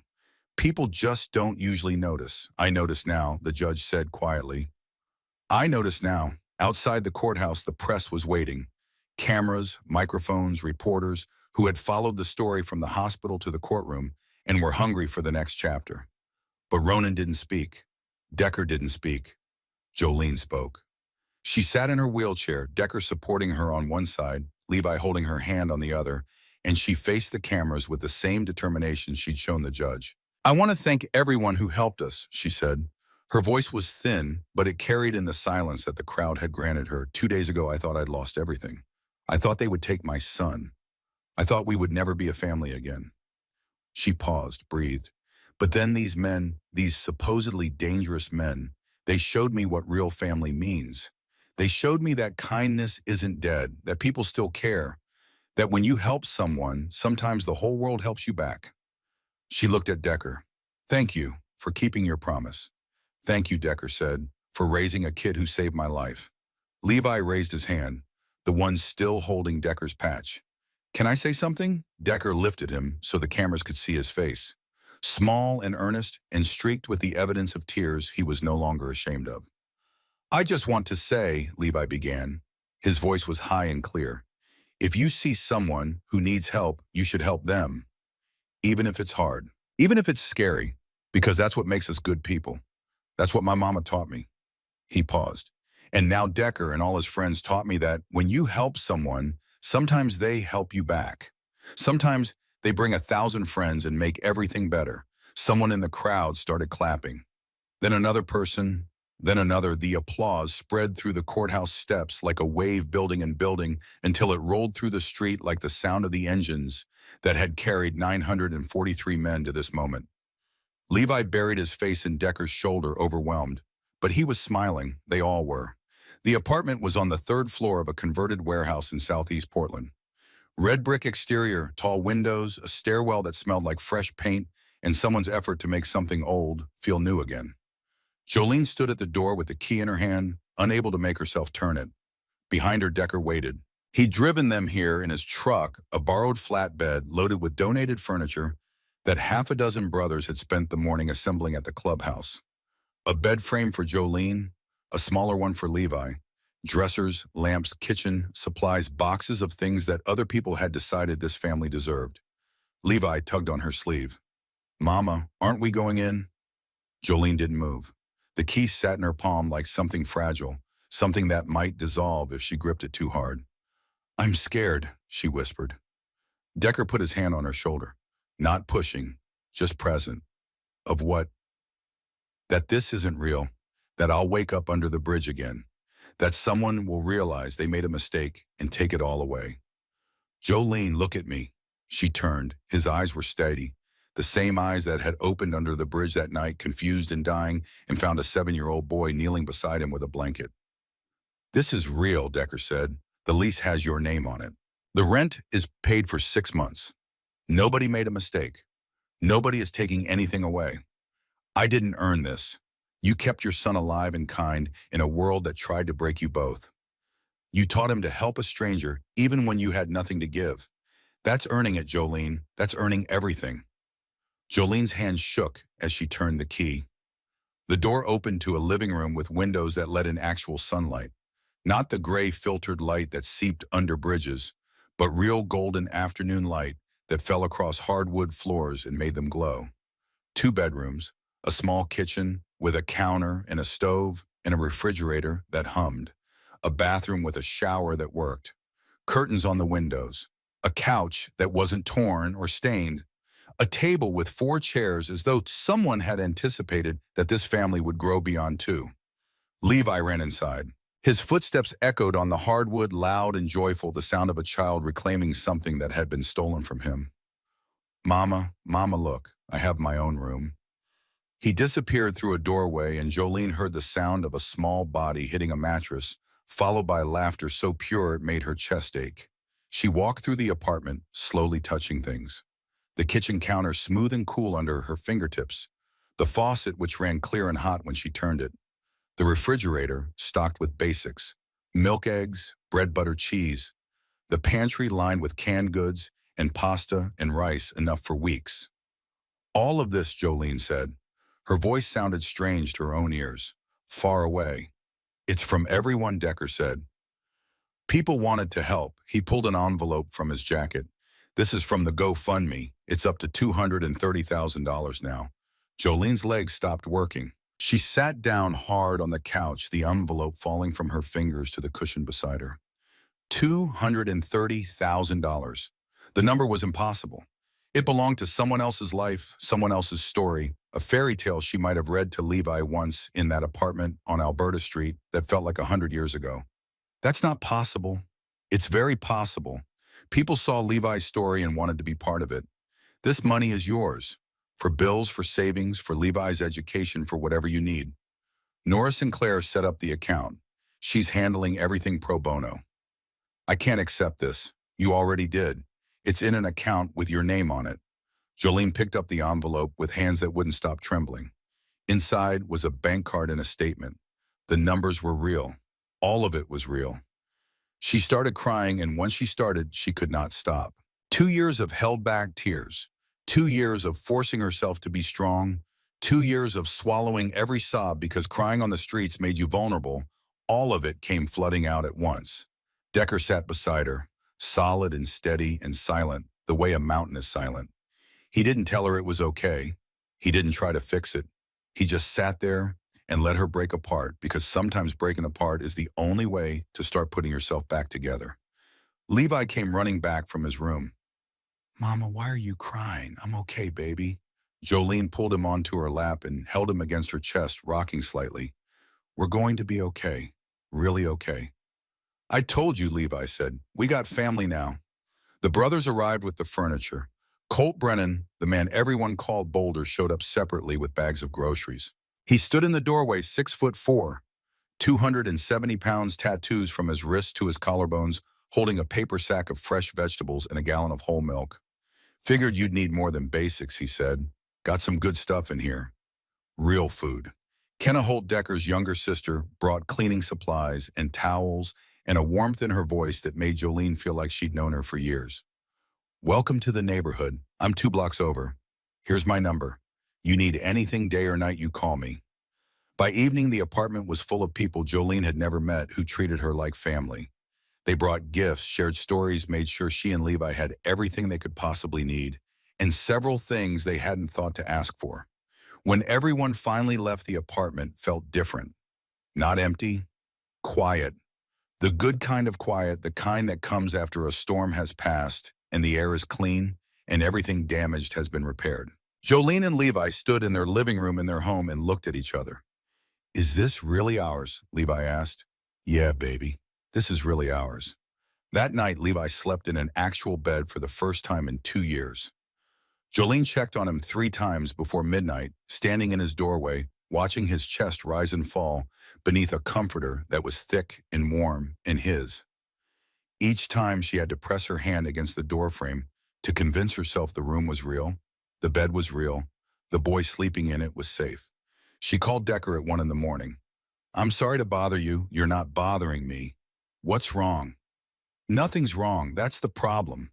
I keep waiting for something to go wrong." His voice was gentle on the other end of the line, and she could hear the faint sound of the clubhouse behind him. Someone's radio playing country music, someone laughing at a joke she couldn't hear. "Jolene, you've been in survival mode for so long, you forgot what living feels like. It's going to take time to adjust. That's okay. That's normal. What if I mess this up? You won't. And even if you stumble, you've got 1,000 people ready to catch you, including me." "Why are you doing this, Decker Dille?" He was quiet for a long moment, long enough that Jolene thought the call might have dropped. "Because 15 years ago, I was in a dark place. My brother had just been killed in Afghanistan. Roadside bomb. He was 23. I was standing in a diner parking lot in Tacoma at 2 in the morning with a loaded pistol in my jacket, trying to decide if there was a single reason left to keep going." Jolene held her breath. An old man came out of the diner. Must have been 70, 75. Saw me standing there. Didn't say a word about the gun. He just sat down on the curb beside me and started talking. About his wife who died the year before. About his son who didn't call anymore. About the pie inside which he said was terrible, but the coffee was decent. He talked for 3 hours. Never asked my name. Never judged. Never told me what to do. He just sat with me until the darkness passed. Decker's voice had gone rough. "He saved my life that night, Jolene, and I never got to thank him. Never saw him again." When Levi gave me that blanket, when I looked into that kid's face and saw the same thing that old man had shown me, the same grace, the same goodness given without expectation, I understood. I finally understood what that night in Tacoma was for. It was so I'd be ready for this one. "Does that make sense?" "Yeah," Jolene whispered. "Yeah, it does. Get some sleep. Tomorrow's the start of your new life. Don't waste it worrying." The next morning, Levi started school. Roosevelt Elementary was 3 blocks away, close enough to walk, and Decker showed up at 7 to walk with them. "Just for the first day," he said, but Jolene suspected it wouldn't be just the first day, and she found that she didn't mind. Levi wore new clothes, jeans that fit, a sweater without holes, sneakers that didn't leak. He carried a backpack filled with supplies, pencils and notebooks, and a lunchbox with a sandwich inside it made by his mother in their kitchen at their counter with food from their refrigerator. He looked like any other 7-year-old heading to school. But Jolene could see the nervousness beneath the surface, the slight tension in his shoulders, the way his eyes moved scanning the street, the sidewalk, the school entrance, the way a child who has lived outside learns to scan everything for threats. What if the other kids don't like me? Levi asked. They'll like you, Jolene promised. What if they find out I was homeless? Decker knelt down on the sidewalk. His leather creaked. His knees popped. He put his hands on Levi's shoulders and looked him in the eye. Then they find out. You're not ashamed of surviving, are you? Oh, but no buts. You and your mom fought to stay together.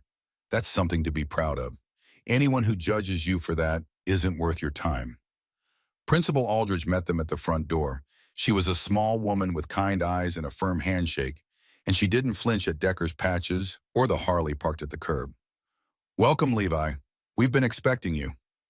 Jolene watched her son walk down the hallway with his new backpack bouncing against his shoulders.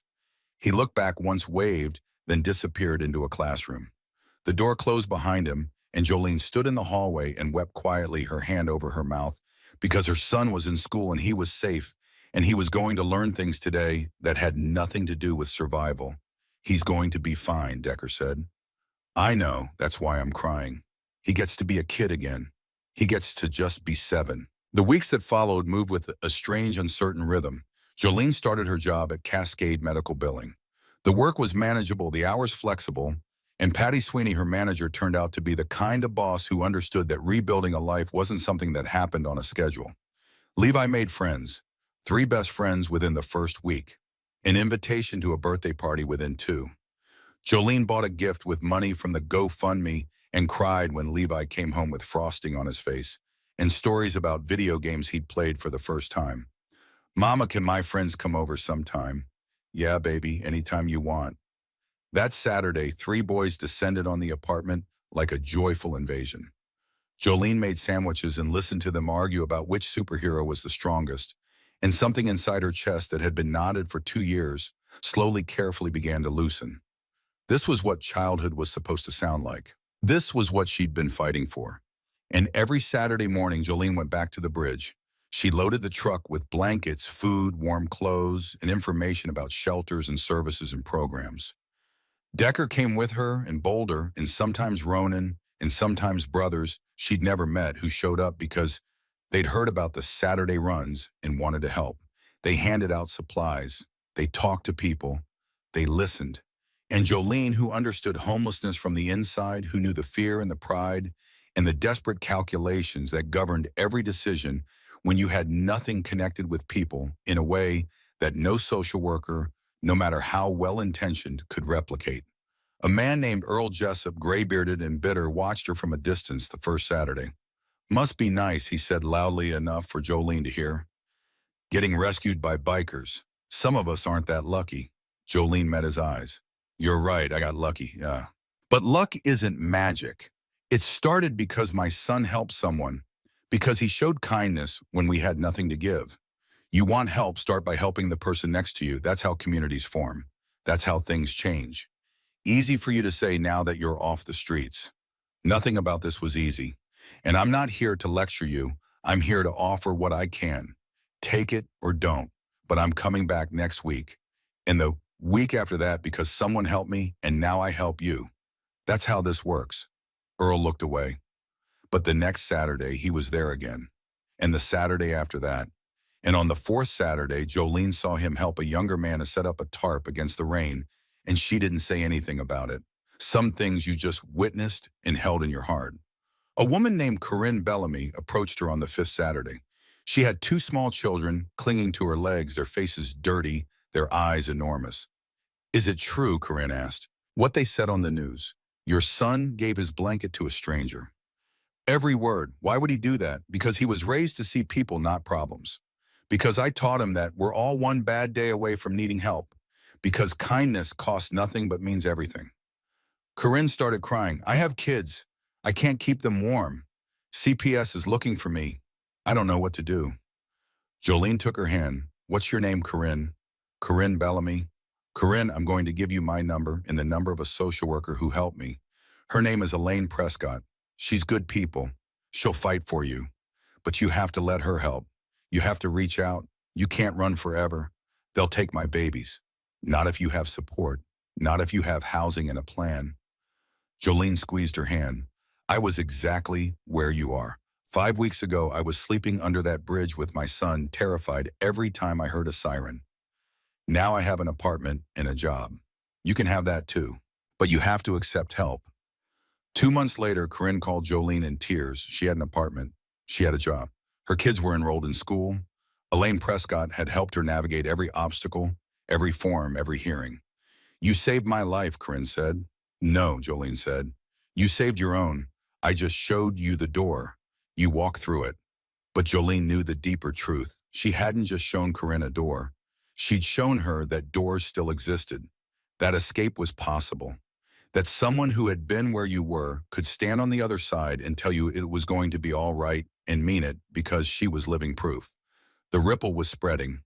Then 4 months after the courthouse victory, the ripple hit a wall. Jolene saw it first on the evening news. A city alderman named Victor Kendrick, square-jawed and silver-haired, the kind of politician who looked assembled from a catalog of trustworthy features standing behind a podium with a concerned expression that had been practiced in a mirror. We need to ask serious questions, Kendrick said, about the management of charitable funds raised for Jolene Bridwell and her son. The GoFundMe account, now exceeding $200,000, appears to be administered with significant involvement from the Hellsangels Motorcycle Club.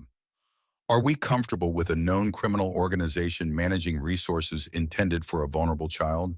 The segment cut to an anchor summarizing the controversy. Questions were being raised. CPS was reviewing the case. The implication was clear, even if nobody said it directly. Jolene Bridwell was being used. The bikers were exploiting a feel-good story to rehabilitate their image. The money was suspect. The family was at risk. Jolene watched it from her couch with Levi asleep in the next room and felt the floor open beneath her feet. Decker called within minutes. His voice was tight with fury. I saw it. That son of a... Who is he, Victor Kendrick? City alderman for District 3. Been pushing a cleanup initiative for the east side, wants to clear the bridges, wants to move the homeless population out of sight. Why is he coming after me? Because you're making him look bad, Jolene. Every person you help, every life you change, that's proof his approach doesn't work. You're showing people there's a better way, and he doesn't like it. CPS is reopening the case. Decker, I know, we'll fight it. Hal Ronan's already on the phone with Nora. No, Jolene's voice was steady, steadier than she felt. We don't fight it that way, not with lawyers and bikers showing up in force. That's exactly what Kendrick wants. He wants us to look like a gang protecting our interests. He wants the cameras to see leather and patches and confirm every assumption he's selling. Decker was quiet on the line. Then how he asked, Jolene was thinking. The same part of her brain that had kept her son alive for 2 years on the street, the part that calculated angles and anticipated threats and found solutions where none appeared to exist, was working at full capacity now. We let the people speak, she said. The people we've helped. The lives that have changed. That's our evidence. That's our defense. Not muscle, not money. Faces and names and stories that prove this is real. She spent 2 days making calls. Corinne Bellamy said yes immediately. Earl Jessup, the man who'd mocked her that first Saturday, said yes with a voice that cracked. Families she'd connected with, services individuals she'd handed blankets to, who had since found housing, people whose names she'd written in a notebook she carried every Saturday morning, all of them said yes. Then Jolene called the one reporter who'd covered the original story with fairness and accuracy. A woman at the Portland Tribune named Campbell. She told Campbell everything, and she asked her one question. Kendrick is pushing to clear the bridges. He says it's about public safety. But who benefits when those people disappear? Campbell started digging. What she found took 3 days and filled the front page. Victor Kendrick held a 12% stake in Bridgewater Development Partners, a real estate firm that had submitted proposals to redevelop 3 East Side properties located directly adjacent to the bridge underpasses, where Portland's largest homeless encampments sat. The properties were worthless with the encampments beside them. Without the encampments, they were worth millions. Kendrick wasn't cleaning up the streets out of compassion. He was clearing the land for profit. The story broke on a Wednesday morning. By Wednesday afternoon, Kendrick was holding a press conference that no one believed. By Thursday, two other council members had publicly distanced themselves from his initiative. By Friday, a formal ethics investigation had been opened. Jolene held her own press conference that same Friday. Not at the courthouse, not at the clubhouse. Under the bridge, the same bridge where she and Levi had nearly died, the same bridge where Decker had collapsed and a 7-year-old boy had changed the world with a blanket. Corinne stood beside her with her two children, clean and healthy, and enrolled in school. Earl Jessup stood behind her 4 months sober, wearing a clean shirt and holding a job he'd gotten through a contact Jolene had made. So in each case, 11 other people stood with them, each one a life that the Saturday runs had touched, each one proof that kindness wasn't a publicity stunt. This is what change looks like, Jolene said to the cameras.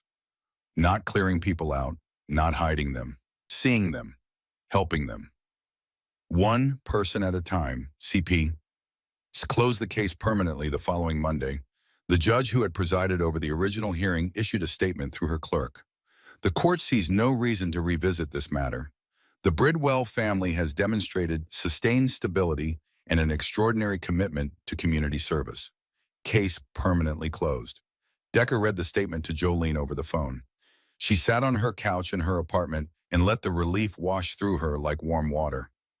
It's over, Decker said. No, Jolene said. It's just beginning. 2 weeks later, the city announced a new initiative. Inspired by the work of Jolene Bridwell and the community that had formed around her Saturday Outreach Portland, was launching a formal partnership between local motorcycle clubs and the city's homeless services department. Quarterly supply drives, volunteer training, resource coordination. A systematic approach to the crisis that treated homeless people like humans instead of problems. They called it the Blanket Initiative, because sometimes one blanket is all it takes to save a life.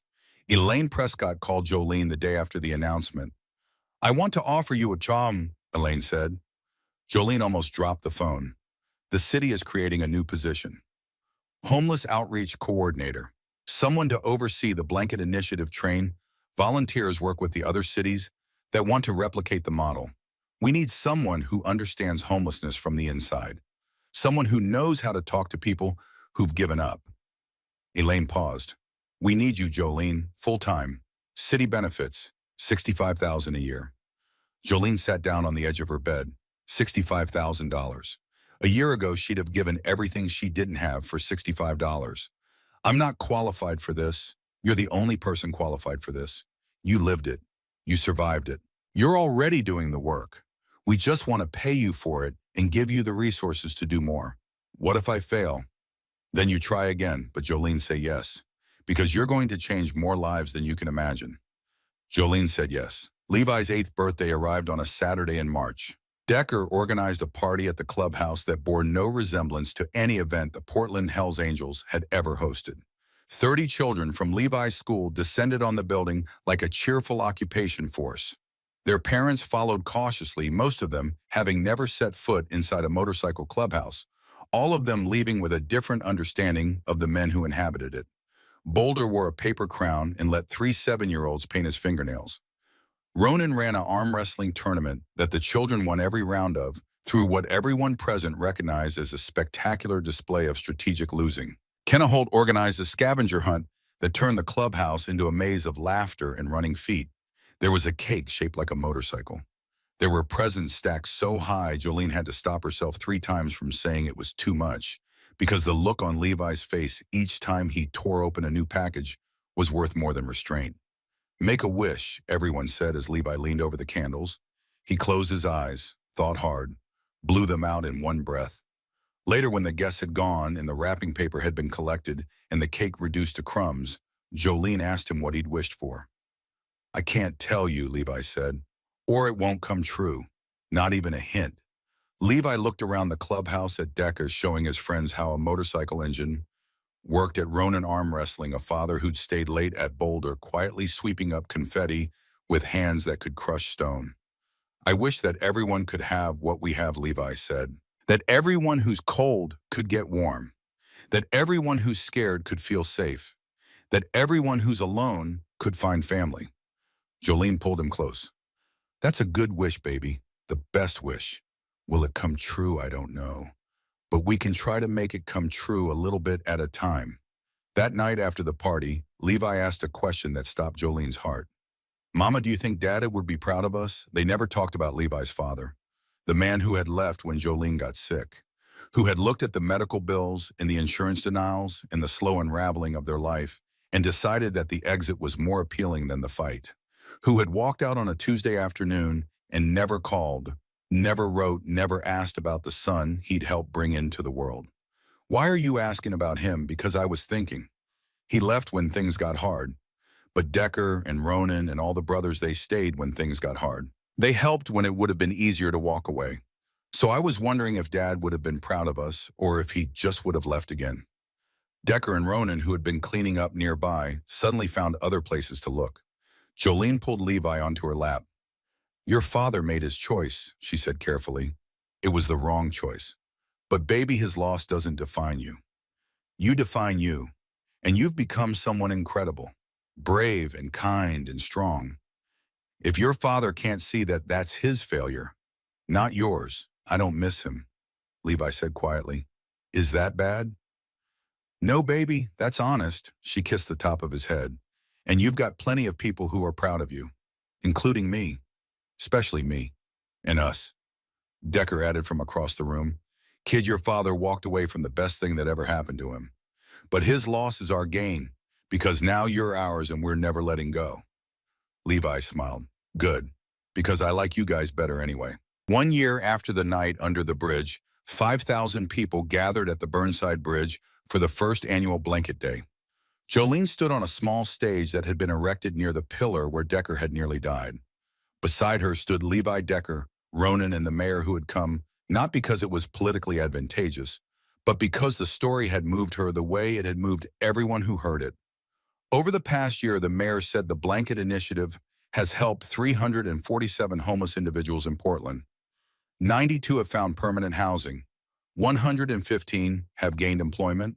43 families have been reunited. And 12 people who would have died on the streets are alive today because of this program.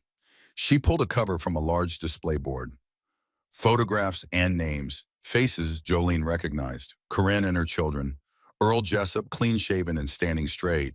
Men and women Jolene had handed blankets to, talked to, listened to, connected with services that had changed their lives. These are the lives you've touched, the mayor said. But it was what happened next that broke Jolene completely. A young woman stepped out of the crowd, 25 thin, holding an infant wrapped in a blue blanket. She approached the stage with the hesitant steps of someone who wasn't sure she belonged. Mrs. Bridwell, my name is Megan Harlow. You probably don't remember me. Jolene studied her face. Something familiar about the eyes. The jawline. The bridge, Jolene said. Last winter, you were sleeping near the south pillar. Megan nodded. I watched everything that happened with you and Decker. Watched you come back every Saturday. 3 months ago, I finally got the courage to accept help. Elaine got me into housing. I got clean. Got my baby back from foster care. She held the infant closer and her voice broke on the next words. His name is Levi. I named him after your son because your Levi showed me that good people still exist. Jolene couldn't speak. Levi was staring at the baby with his mouth open. Decker was looking at the sky, blinking hard. Thank you, Megan whispered. Thank you for not giving up on people like me. More people came forward after that, each with a story, each with a connection to the Saturday runs to the Blanket Initiative, to the night that had started it all. Jolene listened to everyone, held hands, hugged strangers who weren't strangers anymore. Earl Jessup approached last, the man who had mocked her that first Saturday. He looked different now, cleaner, steadier, standing upright for the first time in what looked like years. I was wrong, he said, his voice cracked. So wrong. I've been sober 4 months. I have a job. I'm rebuilding because you showed me that if a 7-year-old can be brave, so can a 60-year-old fool. Levi hugged him, this grizzled old man who had once sneered at kindness. And Earl hugged him back, and something passed between them that needed no words. Ronan took the microphone. A year ago, my club got a reputation boost we didn't ask for. People called us heroes, said we'd changed. But the truth is, we didn't change. Levi Bridwell just reminded us who we've always been. Brothers who protect the vulnerable. Men who honor loyalty. People who believe that actions matter more than words. He looked at Levi. Kid, come up here. Levi climbed onto the stage. Ronan knelt down and pulled something from his vest. A patch. Not a full member patch, but something that had been made specifically for this moment. It read, Honorary Brother with the Hells Angels insignia above it. You earned this the night you saved Decker. You've earned it every day since. Will you accept it? Levi looked at Jolene. She nodded through tears she'd stopped trying to hide. Yes, sir, Levi said. Ronan pinned the patch to Levi's jacket. Every biker present roared approval. Engines in the parking lot revved in unison, a sound like controlled thunder, like the earth itself was applauding. Decker stepped forward. There's one more thing. He led them to the concrete pillar. A group of brothers pulled away a tarp, revealing a bronze plaque bolted to the concrete. On this spot, December 2nd, Levi Bridwell, age 7, gave his only blanket to a freezing stranger. That act of selfless kindness sparked a movement that has helped thousands. Let this place remind us that one person's compassion can change the world. The coldest night can be defeated by the warmest heart. Below the plaque, a metal box had been mounted to the pillar. Inside were emergency blankets, first aid supplies, water, and cards with phone numbers for shelters and services. We're installing these at every major underpass in Portland, Decker said, maintained by volunteers, funded by donations. We're calling them Levi's Corners. Levi touched the plaque with trembling fingers. He traced the letters of his own name, etched in bronze permanent. This is really here forever. Forever, Decker promised, so that everyone who comes to this place knows what happened, knows what you did, knows that hope is real. Then as the ceremony wound down and the crowd began to thin, a small figure emerged from the knot of people still gathered near the pillar. A girl, 8 years old maybe, dirty clothes, tangled hair, eyes that were too old for her face the way Levi's eyes had been too old a year ago. She walked up to Levi with the careful steps of someone who had learned that the world was not always safe, and she spoke in a voice so quiet that only Levi and Jolene could hear. Are you really Levi Bridwell? Yeah. What's your name? Opal. I live under the bridge on Morrison with my mom. She's sick, like your mom was. I'm scared they're going to take me away. Levi looked at Jolene. Jolene looked at Elaine Prescott, who was standing nearby. Elaine nodded once and reached for her phone. Levi knelt down, eye to eye with this girl who was standing exactly where he had stood 1 year ago. That's not going to happen, he said. We're going to help you. Your mom's going to get better. You're going to stay together. How do you know? Because a year ago, I was exactly where you are. And people helped me. Now it's my turn to help you. That's how this works. Opal started crying. Levi hugged her, this stranger, who was really just a smaller, earlier version of himself, and Jolene watched her son become for someone else what Decker had been for them. The ripple continued. Elaine had Opal's mother in emergency care within 2 hours, housing within 2 days, school enrollment within 2 weeks. One more life changed, one more proof that the pattern held. The years passed the way years do when they are full of purpose. Jolene took the statewide coordinator position when it was offered, overseeing the Blanket Initiative's expansion across Oregon, and then as calls came from other states across the country.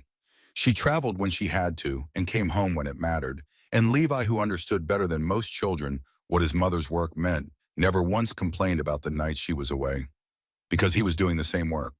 Youth blanket brigades in 43 schools, kids helping kids, children organizing supply drives and visiting shelters and learning that compassion wasn't a weakness, but the strongest thing a person could carry. Decker remained, not as a savior, not as a hero, as family. He had his own key to the apartment. He came for dinner most nights. He helped Levi with homework and taught him about engines and stood in the audience at every school play and every soccer game and every award ceremony with the quiet pride of a man who had found his purpose in the most unlikely place. On the 5th anniversary, 10,000 people gathered at the bridge. The mayor was there, the governor, representatives from 23 states with blanket initiatives of their own. And Levi Bridwell, 12 years old now, tall and confident, stood on the stage and told his story one more time. When he finished, the applause lasted 4 full minutes. On the 10th anniversary, the number was 100,000 lives helped across 50 states. Levi was 17, accepted to every university he'd applied to, full scholarships. He chose Portland State, social work, You could go anywhere, Jolene told him. Anywhere in the country. I know, Mama, but this is where I'm needed. This is where I belong. The night before he left for college, Levi stood under the Burnside Bridge with Jolene and Decker and Ronan. The plaque was still there, weathered now, the bronze darkened by 10 years of Portland rain. The Levi's corner box was still mounted to the pillar, still stocked, still maintained by volunteers who showed up every week without being asked. Feels like yesterday, Decker said. You were this little kid with a blanket. Now look at you. I'm still the same person, Levi said. Just taller. You are not the same, Ronan corrected. You're better, stronger. But you kept that heart, that kindness. Don't ever lose it. Levi looked at the plaque, at his name in bronze, at the legacy of one cold night and one impossible choice. This isn't mine, he said. This belongs to everyone who chose to help when it would have been easier to look away. I just happened to go first. That's leadership, Decker said. Going first, showing others it's possible. Jolene took her son's arm. Her son, who was taller than her now, who shaved, who had a voice that had deepened into something that commanded rooms, but who still had those gray-blue eyes that held all the light the world had once tried to extinguish. I'm proud of you, she said. Not for the blanket, not for the movement, for who you are, for who you chose to be when the world gave you every reason to choose differently. Levi put his arm around her. You taught me, Mama. Everything I am you built. On the street under this bridge in that apartment, you showed me that being poor doesn't mean being small, that having nothing doesn't mean being nothing. They stood there, the four of them, as the sun set over the Willamette River and painted the underside of the bridge in gold. Four people who had found each other in the cold and the dark and had built something from the wreckage that was stronger than anything that had broken them. Jolene thought about the night that had started everything. The cardboard that wasn't holding. The wind that cut like a knife. The choice she'd told her son not to make, and the grace that had come because he'd made it anyway. She'd spent 2 years teaching him to survive, and he'd spent one night teaching her to live. The blanket initiative continued. The lives kept changing.